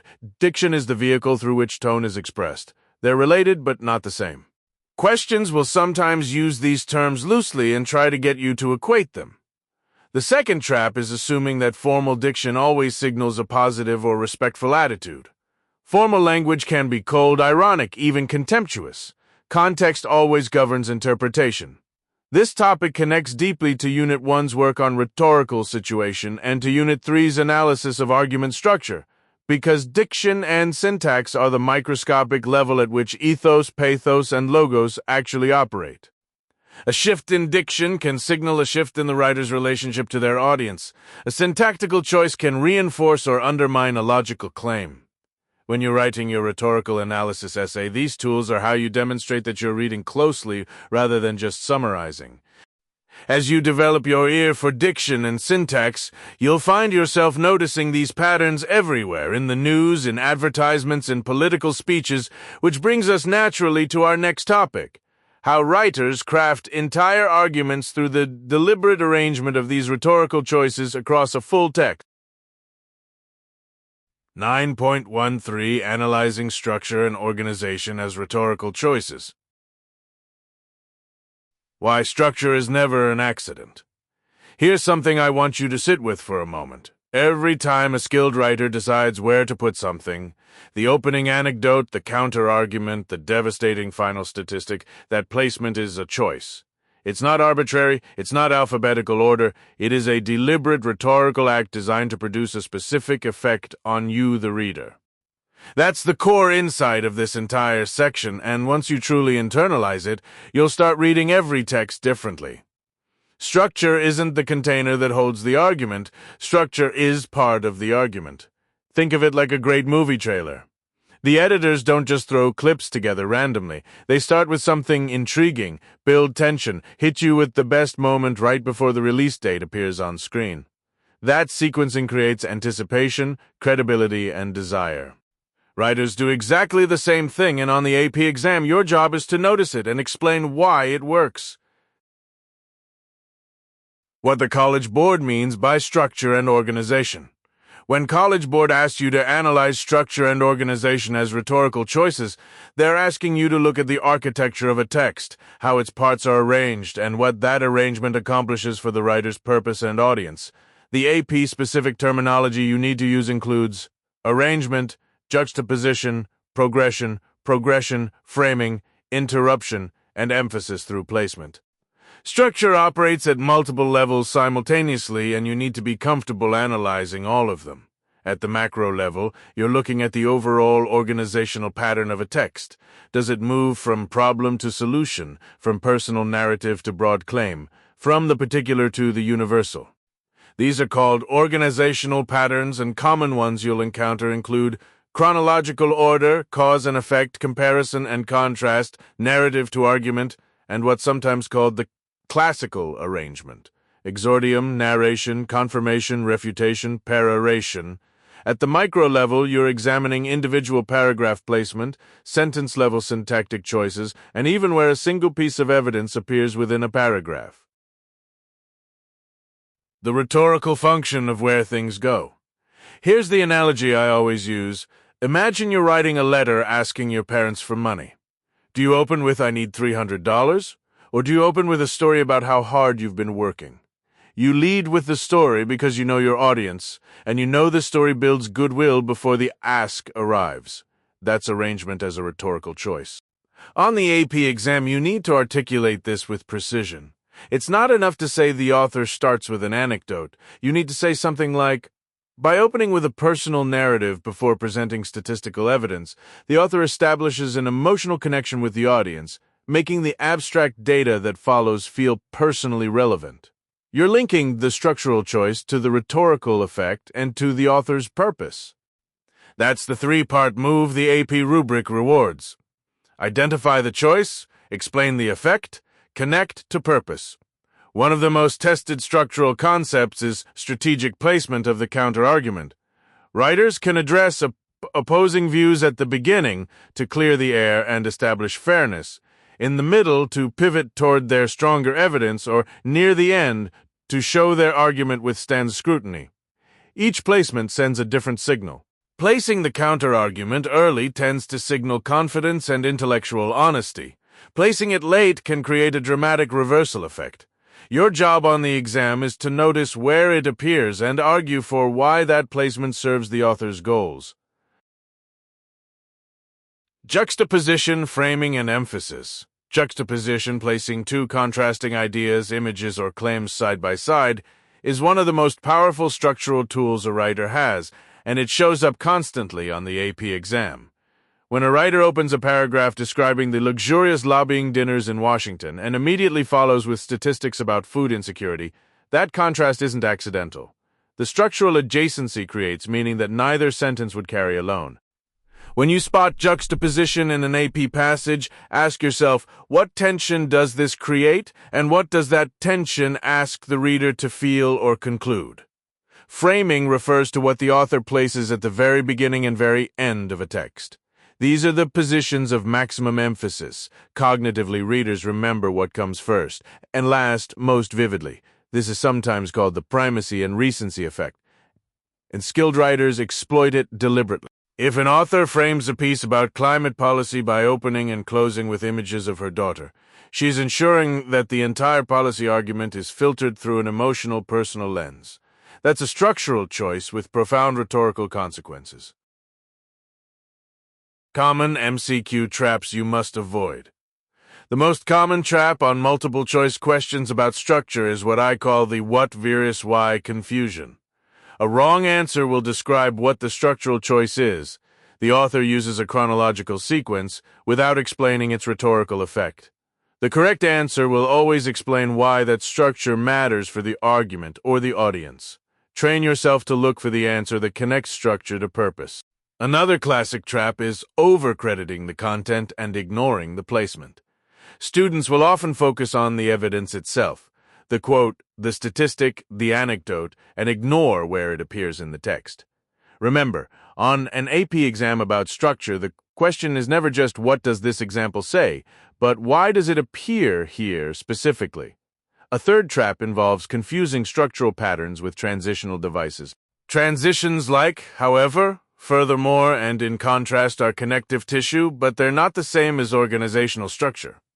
Structure is the skeleton. Transitions are the joints. Make sure you're analyzing the larger architectural choice, not just the sentence-level signal word. Connections to other units and skills. This topic connects directly to Unit 1's work on rhetorical situation because structure is always a response to context. The audience, the occasion, and the purpose shape how a writer arranges their material. It also connects to your work on claims and evidence from Unit 4 because where evidence appears in a text affects how convincingly it functions.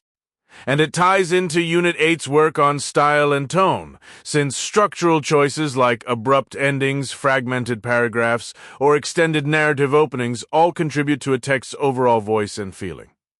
For your FRQ rhetorical analysis essay, remember that structure is a legitimate and often underused lens. Many students write entire essays about diction and tone while never once mentioning that the author's decision to withhold their central claim until the final paragraph was itself the most powerful rhetorical move in the piece. Examiners notice that, and they reward students who do too. Wrapping up and looking ahead, the big takeaway here is simple but profound. Treat every organizational decision in a text as a purposeful act of persuasion, not a neutral filing choice. Ask yourself what the writer gains by putting this here and that there, and then articulate that gain in the precise effect and purpose language the AP rubric expects. With structure firmly in your analytical toolkit, you're ready to zoom in even further next.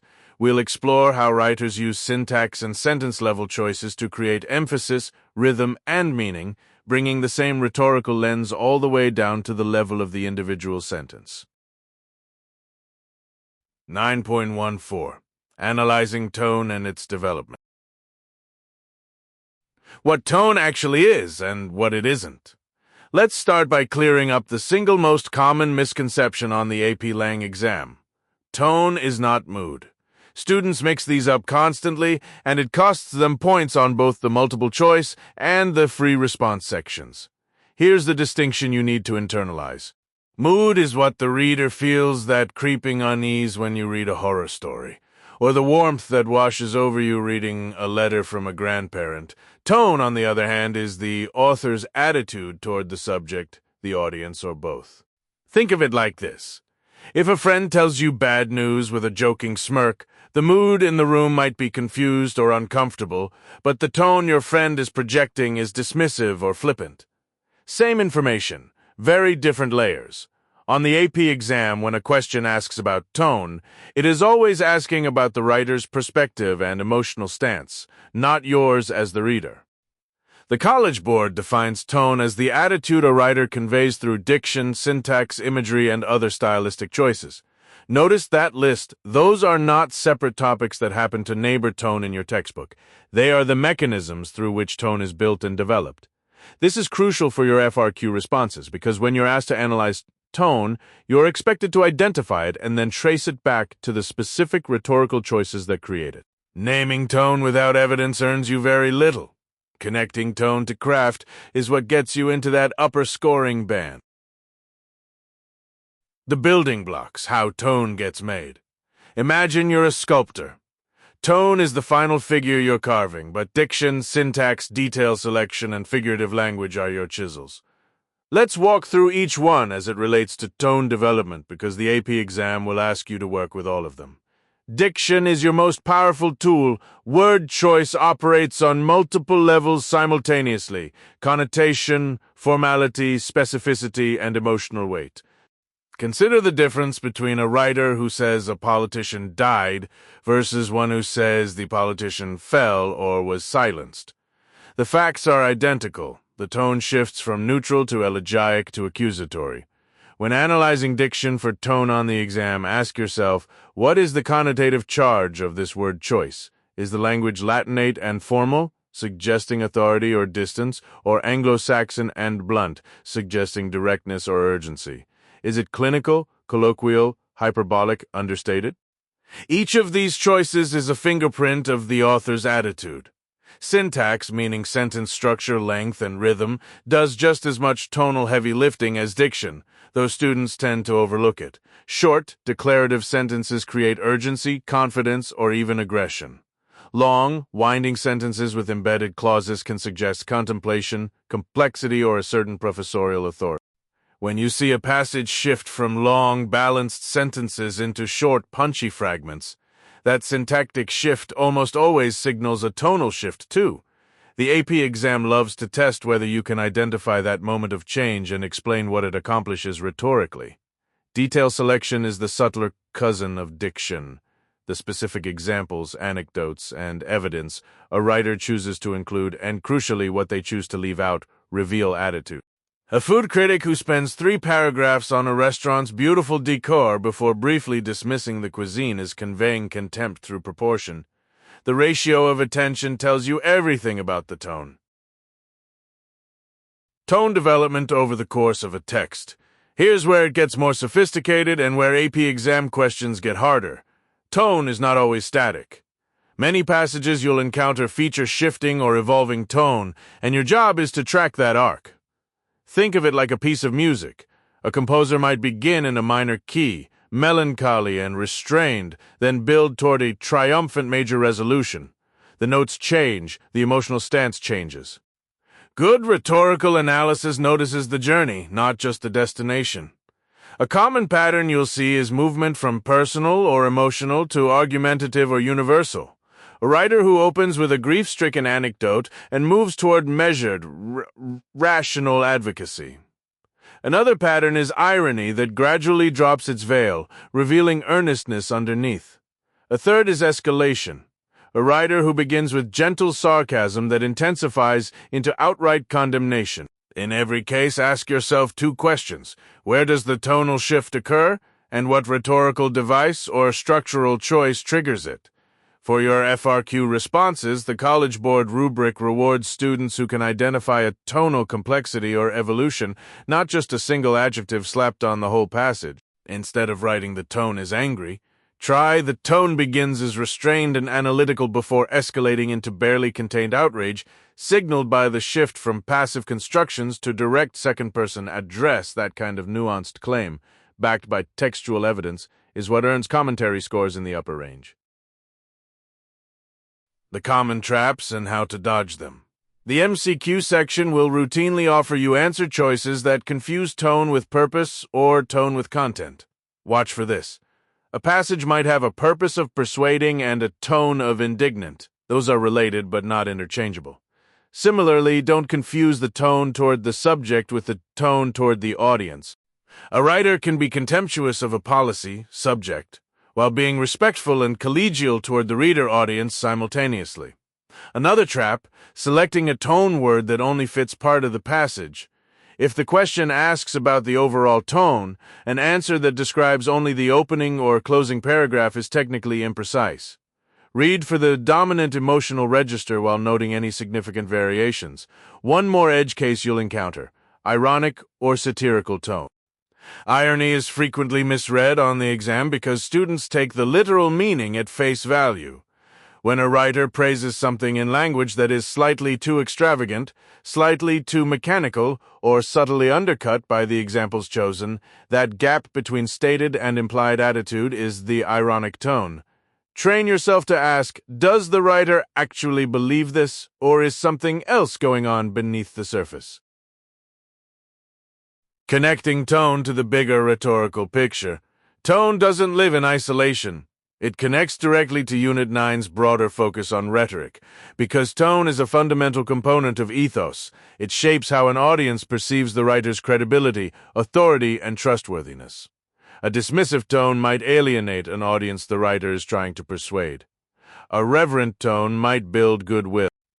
This connects back to the rhetorical triangle and the appeals you studied in earlier units.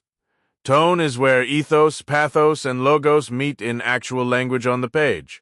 When you write your own rhetorical analysis essay on the AP exam, recognizing and articulating tone development is one of the clearest ways to demonstrate that you understand how rhetoric works, not just what it says. That's the difference between a student who summarizes and a student who analyzes. Now that you've got a firm grip on analyzing tone in the text you read, we're going to turn the lens around. In the next section, you'll apply these same skills to your own writing, learning how to deliberately craft and control tone to serve your own rhetorical purposes. 9.5 Reading Nonfiction Prose for Rhetorical Analysis. Let's talk about what happens in the moments before you write a single word of your rhetorical analysis essay, because those moments of careful reading might be the most important thing you do on exam day. Think of it like being a detective. When Sherlock Holmes walks into a room, he doesn't just see the furniture. He reads the room, the scuff marks on the floor, the angle of the lampshade, what the dust hasn't touched. Reading nonfiction prose for rhetorical analysis works exactly the same way. You're not just reading for what the text says, you're reading for what the text does and how it does it and why. What rhetorical reading actually means. Here's a distinction the AP exam will test you on constantly. So lock it in. There's a difference between reading for content and reading for rhetoric. Content reading asks, what is the author saying? Rhetorical reading asks, how is the author constructing this argument, and to what effect? When you read a newspaper editorial about climate policy, content reading notes the author's position. Rhetorical reading notices that the author opens with a devastating personal anecdote, uses data from scientific consensus to establish credibility, and shifts into second-person address in the final paragraph to pressure the reader directly. Same text, completely different level of engagement. The College Board calls this reading with a rhetorical lens, and it's the foundational skill underlying every single FRQ you'll encounter in the rhetorical analysis section. If you train yourself to read this way habitually, even for regular homework, the exam becomes dramatically more manageable. The rhetorical situation, your first frame. Before you analyze a single sentence, orient yourself to the rhetorical situation. This is the context in which communication happens, and the AP exam expects you to think in terms of the SOAPS framework: speaker, occasion, audience, purpose, and subject. You might also see this referred to as the rhetorical triangle involving ethos, pathos, and logos, and both frameworks are fair game. Ask yourself, who is speaking, and what is their relationship to this subject? What occasion or exigency? That's the College Board's word for the need or problem that prompted the text, gave rise to this piece. Who is the intended audience, and what does the author assume about their values and knowledge? What is the author's purpose? To inform, persuade, commemorate, critique. These aren't just background questions. They are the interpretive key that unlocks why every rhetorical choice was made.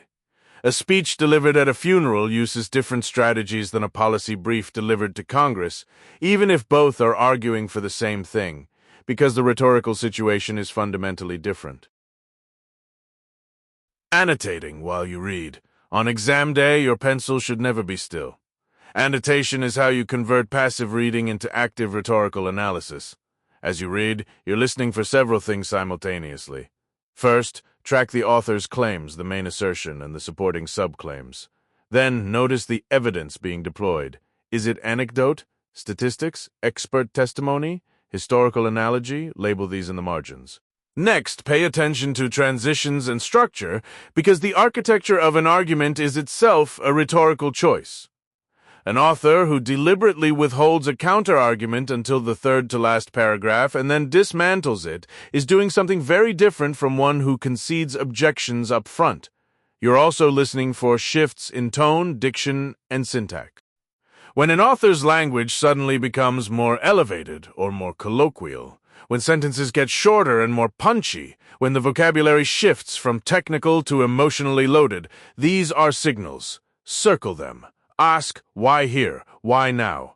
The exam's multiple-choice questions will frequently point you to a specific passage and ask about the effect of a particular word choice or structural decision. If you've been annotating rhetorically, you've already done that thinking. The most common MCQ traps. Let's talk traps. Because the AP exam is specifically designed to catch readers who are reading for content rather than rhetoric. One of the most frequent wrong answer patterns involves confusing what the author says with what the author does. A question might ask, which of the following best describes the function of paragraph 3? and one answer choice will accurately summarize the content of that paragraph, while the correct answer describes its rhetorical function. Establishing credibility, undercutting an opposing view, generating emotional resonance. Content summary is almost never the right answer for function questions. Another trap is confusing tone with purpose. An author can have an ironic, sardonic tone while pursuing a completely earnest, persuasive purpose. Students who conflate these often select answer choices that misread the author's intent. Similarly, watch out for questions about audience. The text often contains embedded clues about audience, assumed prior knowledge, the publication venue referenced in the prompt. The level of technical vocabulary and wrong answers frequently describe a plausible but incorrect audience. Go back to the rhetorical situation every single time. Reading for structure and argument architecture. One skill that separates good readers from great ones on this exam is the ability to perceive argument architecture, the deliberate design of how an argument unfolds across a text. Some authors use inductive reasoning, building from specific examples toward a general conclusion. Others use deductive reasoning, establishing a principle and then applying it. Some texts are structured as problem solution, others as compare-contrast, others as a narrative that gradually reveals its argumentative purpose. Recognizing these patterns helps you anticipate what's coming next, which deepens comprehension and analysis simultaneously.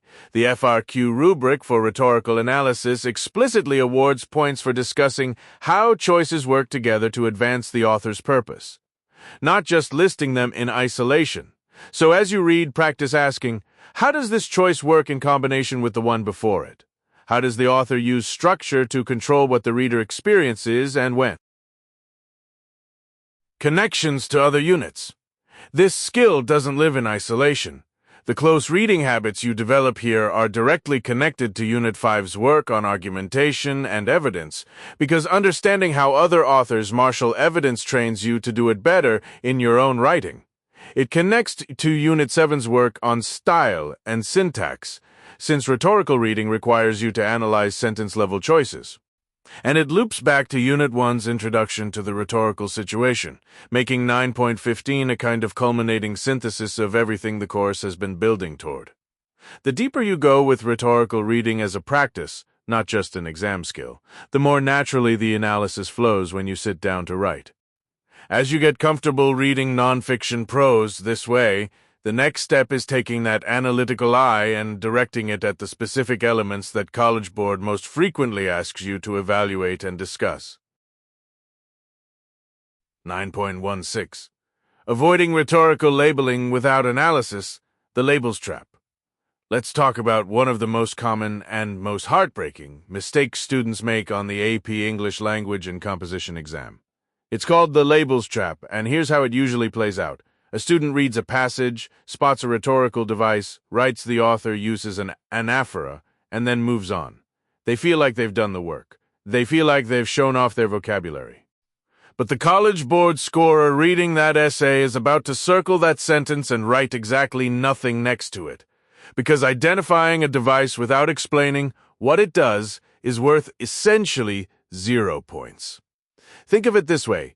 Imagine you go to a mechanic and say, "Something's wrong with my car."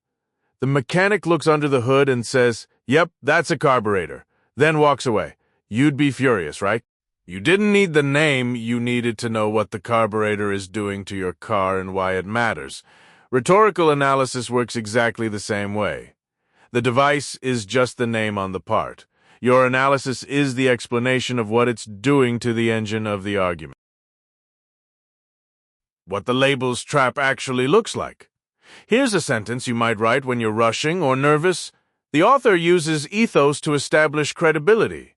That sentence is the labels trap in its purest form. It's circular. You've literally just defined ethos back at yourself.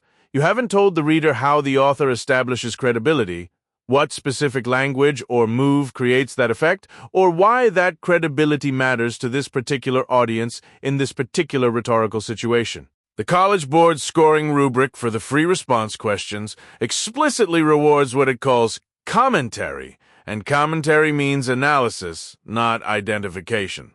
The trap gets sneakier in the middle of passages. You might write something like, the author uses a metaphor comparing the economy to a sinking ship, which is a metaphor. Yes, we see you identified it twice, still no points. Or you write, the author uses vivid diction, and stop there. That phrase, vivid diction, is a ghost term on AP exams. It sounds like analysis but contains zero information. What makes the diction vivid? What connotations does it carry? What emotional or intellectual effect does it produce in a reader aligned with the author's target audience? Those are the questions your analysis needs to answer. The anatomy of real analysis for the AP exam. You need a reliable internal checklist every time you name a rhetorical feature. The College Board essentially wants you to answer three things. What is the device? How does it work in this specific text? And why does it serve the author's purpose or affect the audience? You've probably seen this framed as soapstone or claim evidence reasoning or the classic what so what now what? Whatever framework helps you remember it, the structure is the same. Name it, explain its mechanics in the text, connect those mechanics to purpose and audience. Let's practice with a real example. Suppose an author writes, we will not tire, we will not falter, we will not fail. A trapped response says the author uses anaphora. An analytical response says something like, the author's anaphoric repetition of we will not creates a drumbeat of collective resolve, drawing the audience into a shared identity, the repeated we dissolving individual fear into communal determination, making the prospect of failure feel not just unlikely but almost grammatically impossible. Do you feel the difference? The second response tells the reader exactly what the device is doing to the reader's experience and how it serves the author's larger purpose. Connecting this to the scoring rubric.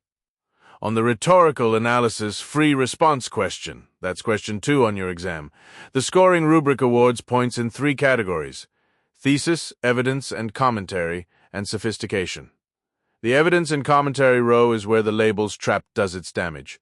A response that offers evidence but does not explain how the evidence supports the thesis lands in the lowest tier of that row, worth just 1 point out of the 4 available. To reach the higher tiers, your commentary must consistently and explicitly explain how rhetorical choices contribute to purpose. The word consistently is doing a lot of work there. It means every piece of evidence you present needs that analytical follow-through, not just the first one. The sophistication point, that coveted extra credit at the top of the rubric, rewards responses that demonstrate a nuanced understanding of rhetorical choices. You cannot demonstrate nuance if you're just labeling. Nuance means you understand that a single device can create multiple simultaneous effects, that an author might use humor to build ethos and disarm opposition at the same time, and that rhetorical choices are always in conversation with the audience's values and expectations.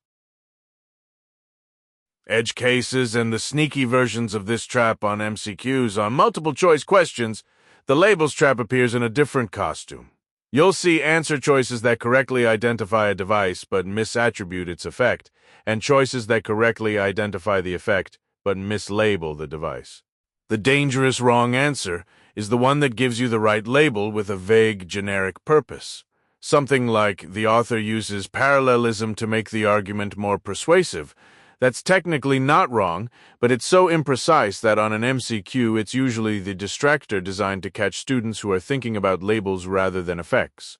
The correct answer will name the specific rhetorical function in context, how it positions the audience, what it does to tone or credibility or emotional momentum right there in that passage. Watch out also for questions that ask you to identify the primary rhetorical purpose of a passage and offer device naming as one of the answer choices. To use anaphora is never the primary purpose of a passage. Primary purpose? Answers name the effect on the audience or the goal of the argument, not the tool used to achieve it. Connecting to the rest of Unit 9 and beyond, understanding the labels trap is really about understanding the whole philosophy behind rhetorical analysis. Every concept you've studied in Unit 9, speaker, audience, purpose, appeals, arrangement, style, only matters insofar as you can explain how they function together. The labels trap is just what happens when you stop one step short of that explanation. It also connects back to Unit 3's work on argument, where you learned that evidence without reasoning doesn't build a case. The same logic applies here. A device without analysis doesn't build an argument about the passage. This principle will carry you through every analytical writing task on the exam, but it becomes especially sharp as you move into the next section, where we'll look at how to build sophisticated multi-paragraph analysis that threads rhetorical observations into a coherent, purposeful argument about a text from beginning to end. 9.17 Connecting Rhetorical Choices to Broader Purpose and Meaning. The big picture. Why individual choices add up to something greater. Imagine you're watching a master chef at work. Every ingredient they reach for, every technique they deploy, the sear on the protein, the acid at the finish, the garnish at the end, none of those choices are random. Each one serves the larger vision of the dish. Rhetoric works exactly the same way. A writer doesn't choose a particular metaphor or shift to second person or open with a shocking statistic by accident. Every rhetorical choice is in service of something larger, the writer's purpose, their argument, and the meaning they want to leave vibrating in the reader's mind long after the essay is finished. This is what section 9.17 is really asking you to do. Zoom out.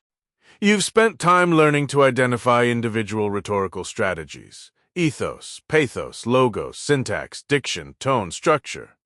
Now the exam wants to know whether you can see how those pieces work together to build a coherent rhetorical vision. Think of it as the difference between identifying the notes of a chord and hearing the chord itself. The AP exam, especially at the FRQ level, rewards students who can move fluidly between the micro and the macro, from the specific choice to the broader purpose it serves. Defining broader purpose and meaning. Let's be precise about terminology because College Board is.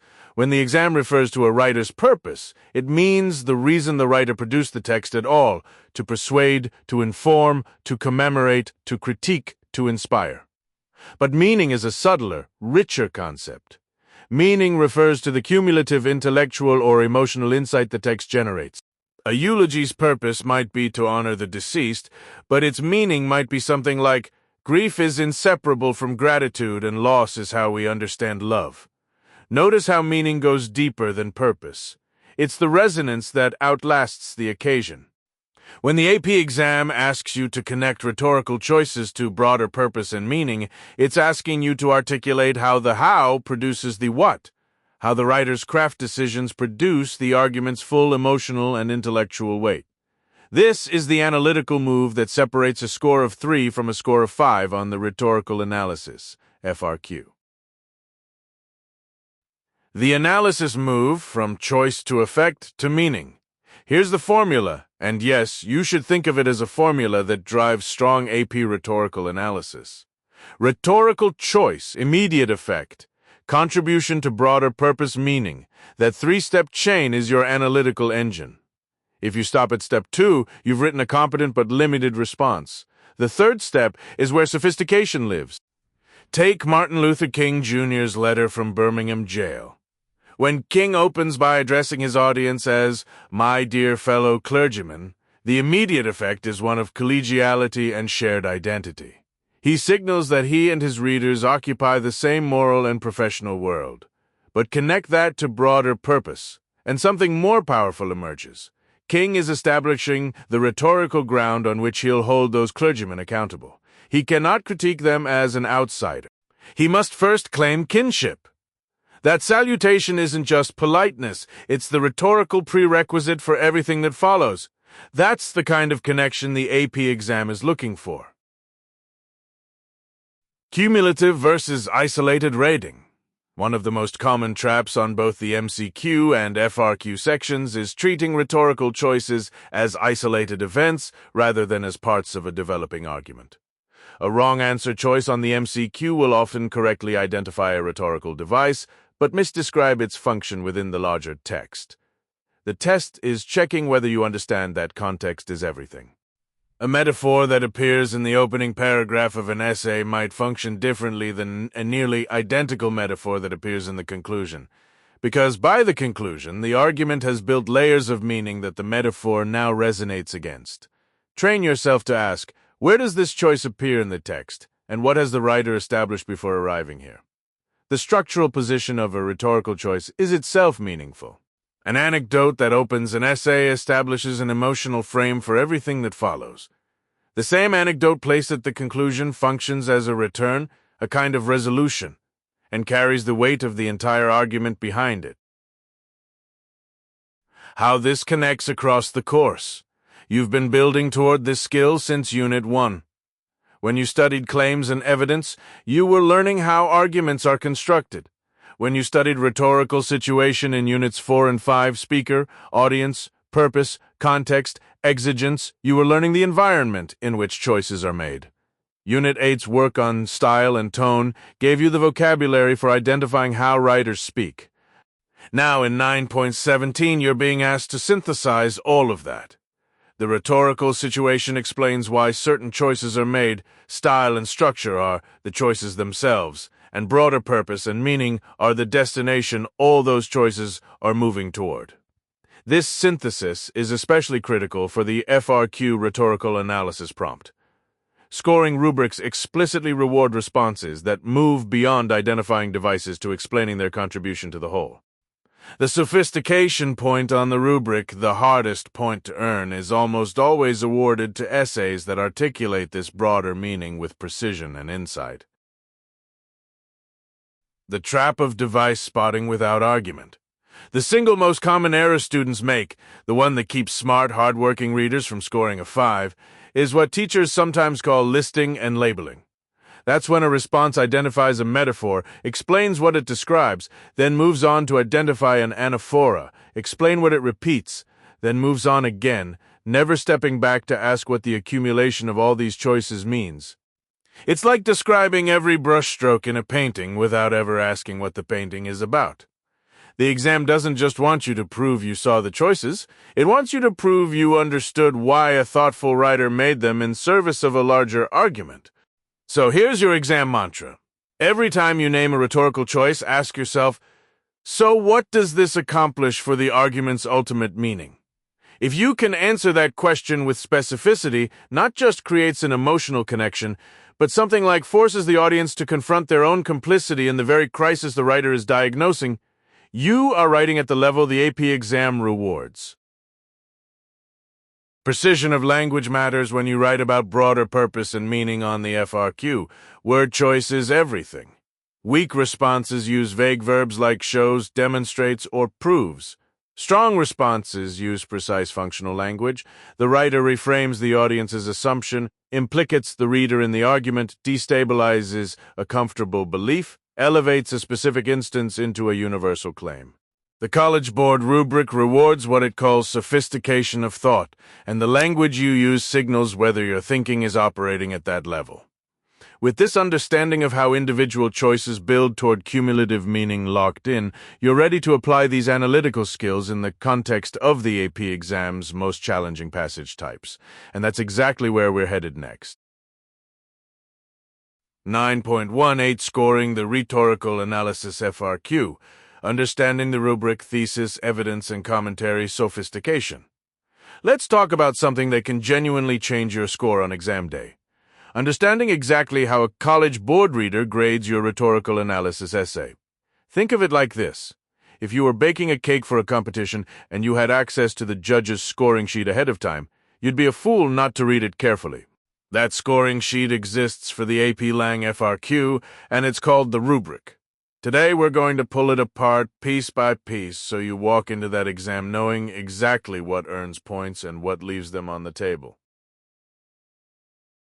The big picture, how the rubric is structured, the Rhetorical Analysis FRQ is worth 6 points total, distributed across 3 categories: thesis, 1 point, evidence and commentary up to 4 points, and sophistication, 1 point. Notice that evidence and commentary makes up the overwhelming bulk of your score, 4 out of 6 points. That tells you something important right away. A brilliant thesis and a dazzling sophisticated move will not save an essay that lacks developed analysis. The middle of your essay is where the real work happens. Keep that priority in mind as we walk through each category. Thesis 1 point, no partial credit. The thesis earns exactly 1 point, and College Board standard here is more nuanced than most students expect. Your thesis must do two things simultaneously. It must make a defensible claim about the rhetorical choices in the passage, and it must connect those choices to the speaker's or writer's purpose or message. Just identifying that the author uses pathos and logos is not a thesis. That's an observation like noticing that a painting contains blue and red. A real thesis argues something, how those choices work together and why they serve the argument being made. Here's an analogy that sticks. Imagine a detective story. Simply saying the butler was in the kitchen is a fact. But saying the butler was in the kitchen at midnight because he was hiding evidence of his involvement is an argument. It has a claim and a reason. Your thesis needs to work like that second sentence. The most reliable formula for AP purposes goes something like this. Author uses specific rhetorical strategies in order to achieve some effect on the audience or advance some purpose. The defensibility requirement means a reasonable person could disagree with your interpretation. If your claim is so obvious it's indisputable, it's probably not analytical enough to earn the point. A common trap is writing a thesis that only restates the prompt or describes the topic of the passage. If the prompt tells you the author is arguing against a proposed policy, and your thesis says the author argues against the policy using rhetoric, you've essentially just rephrased the assignment. The reader wants to know what you think about how the author accomplishes something rhetorical. Evidence and commentary, the engine of your score. This 4-point category is scored on a sliding scale from 0 to 4, and understanding the distinctions between each tier is essential. Think of it like grades in a class.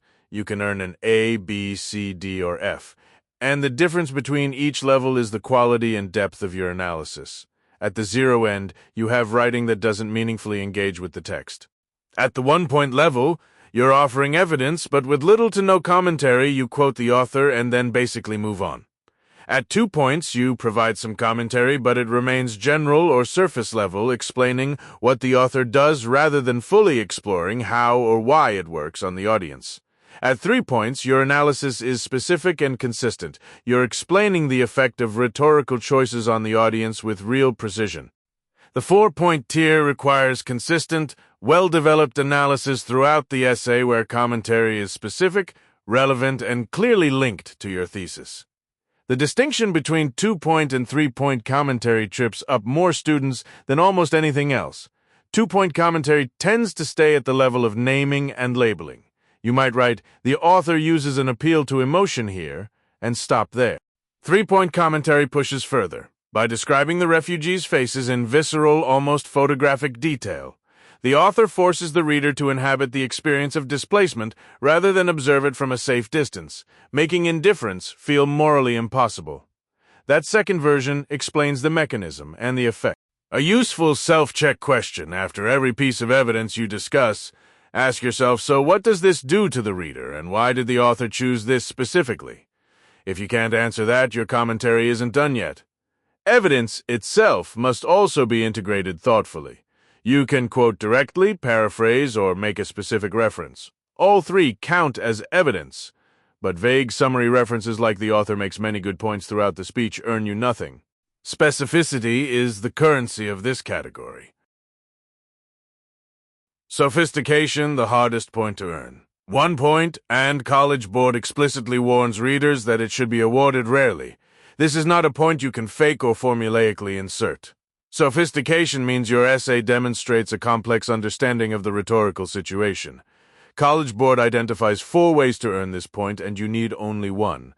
By explaining a relevant complication or tension in the text, by illuminating the broader significance of the argument, by making a persuasive case for why the rhetorical choices are particularly effective or ineffective given the specific context, or by using a style that is itself sophisticated and well-controlled throughout the entire essay.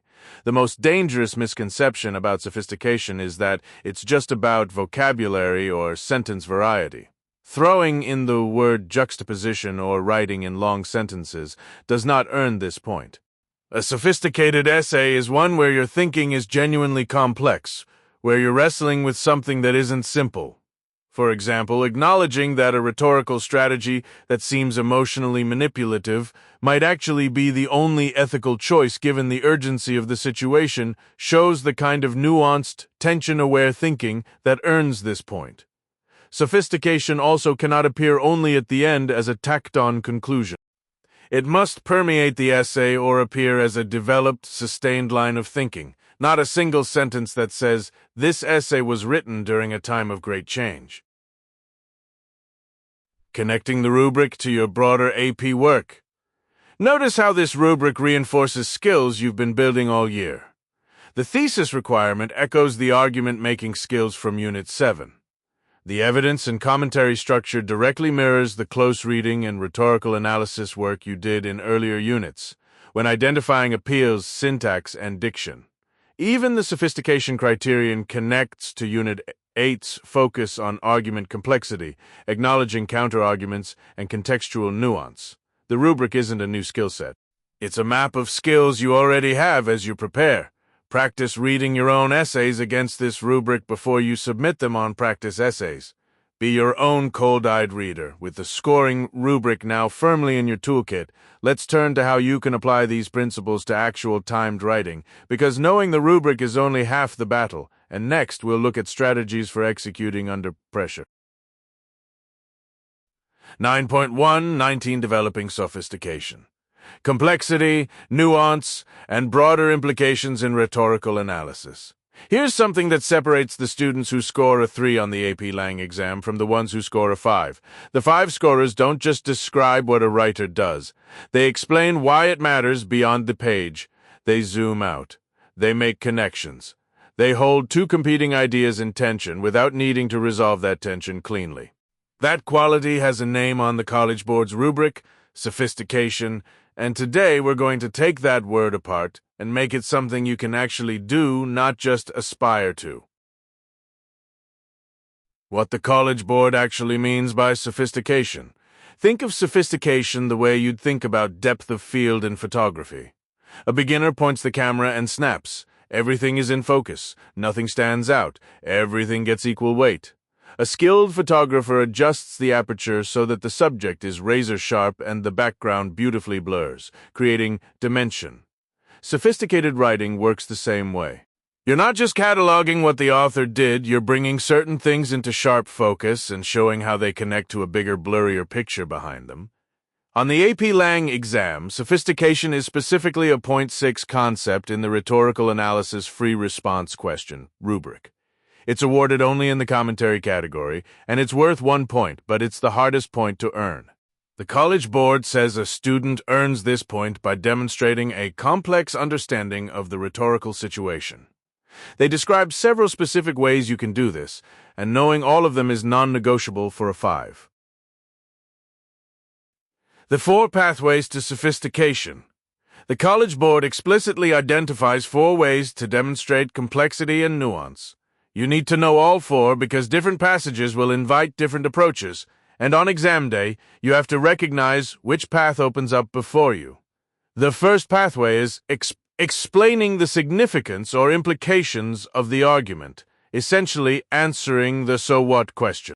If Frederick Douglass uses vivid imagery to describe the brutality of slavery, a 3-level response identifies that and explains its effect on the audience's emotions. A 5-level response connects that rhetorical choice to a broader implication that the legitimization of literacy as an act of rebellion fundamentally challenged the legal and moral architecture that sustained American slavery. You're moving from the text to the world. Think of it like this: you're not just telling me what happened in the recipe. You're explaining why the dish matters at the dinner table. The second pathway is explaining a relevant connection across time, place, or discipline. This is where you might connect Sojourner Truth's rhetorical strategies to modern civil rights discourse, or connect a writer's use of classical ethos appeals to the same strategy used by contemporary public health officials during a pandemic. These connections must be relevant, and that's the trap many students fall into. They mention a connection that feels impressive, but doesn't actually illuminate the original text. The connection should make the rhetorical analysis sharper, not just longer. Ask yourself, does this comparison clarify something about how the original argument works? If yes, use it. If it's just a name drop, cut it. The third pathway is accounting for a counter-argument or alternative interpretation of the evidence. This is where nuance lives. Real intellectual sophistication means you can acknowledge what the author didn't do, or what a reader might object to, and then explain how the text navigates or even benefits from that tension. For example, if a writer uses emotional appeals that might seem manipulative, a sophisticated analysis might acknowledge that risk and then explain why, given the specific context and audience, the emotional register was rhetorically justified. You're not just defending the author, you're having a conversation with the complexity of the text. The fourth pathway is identifying and explaining tensions, ambiguities, or contradictions in the text. This is perhaps the most intellectually exciting one. Great nonfiction is rarely perfectly unified. It contains friction. When Lincoln in the second inaugural address refuses to assign all blame to the South while also implying divine judgment on the nation as a whole, that's a tension. A sophisticated analyst doesn't smooth it over. They name it and explain what rhetorical work that friction does. Does it help Lincoln appear statesmanlike? Does it open space for reconciliation? Does it actually undermine his moral authority? Exploring those questions honestly is what a 5 response does. The most common mistakes and how to avoid them. The biggest trap students fall into is confusing complexity with length or vocabulary. You can write 3 dense paragraphs crammed with literary terms and earn 0 points for sophistication because you never stepped back from the text to say something meaningful about what it reveals, connects to, or complicates. Sophistication isn't decoration, it's dimension. It's the difference between labeling the parts of a building and explaining what the building means to the people who live near it.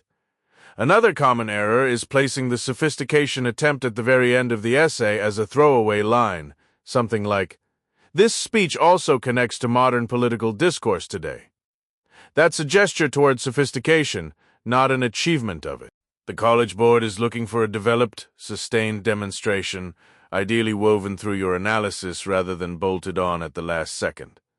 Think of sophistication not as a special paragraph you write at the end, but as a lens you apply throughout. Connecting sophistication to the whole course. It's worth noting that everything you've studied in AP Lang feeds into this skill. Your work on appeals, ethos, pathos, logos from Unit 2 gives you the vocabulary. Your understanding of context, audience, purpose, and occasion from Unit 1 gives you the rhetorical situation framework you need to answer the "so what" question. Your study of argument and evidence in Units 5 through 8 gives you the tools to spot tensions and counter-arguments. Sophistication isn't a separate skill, it's the integration of all the skills. It's what happens when you've practiced all the parts long enough that you can play the whole song.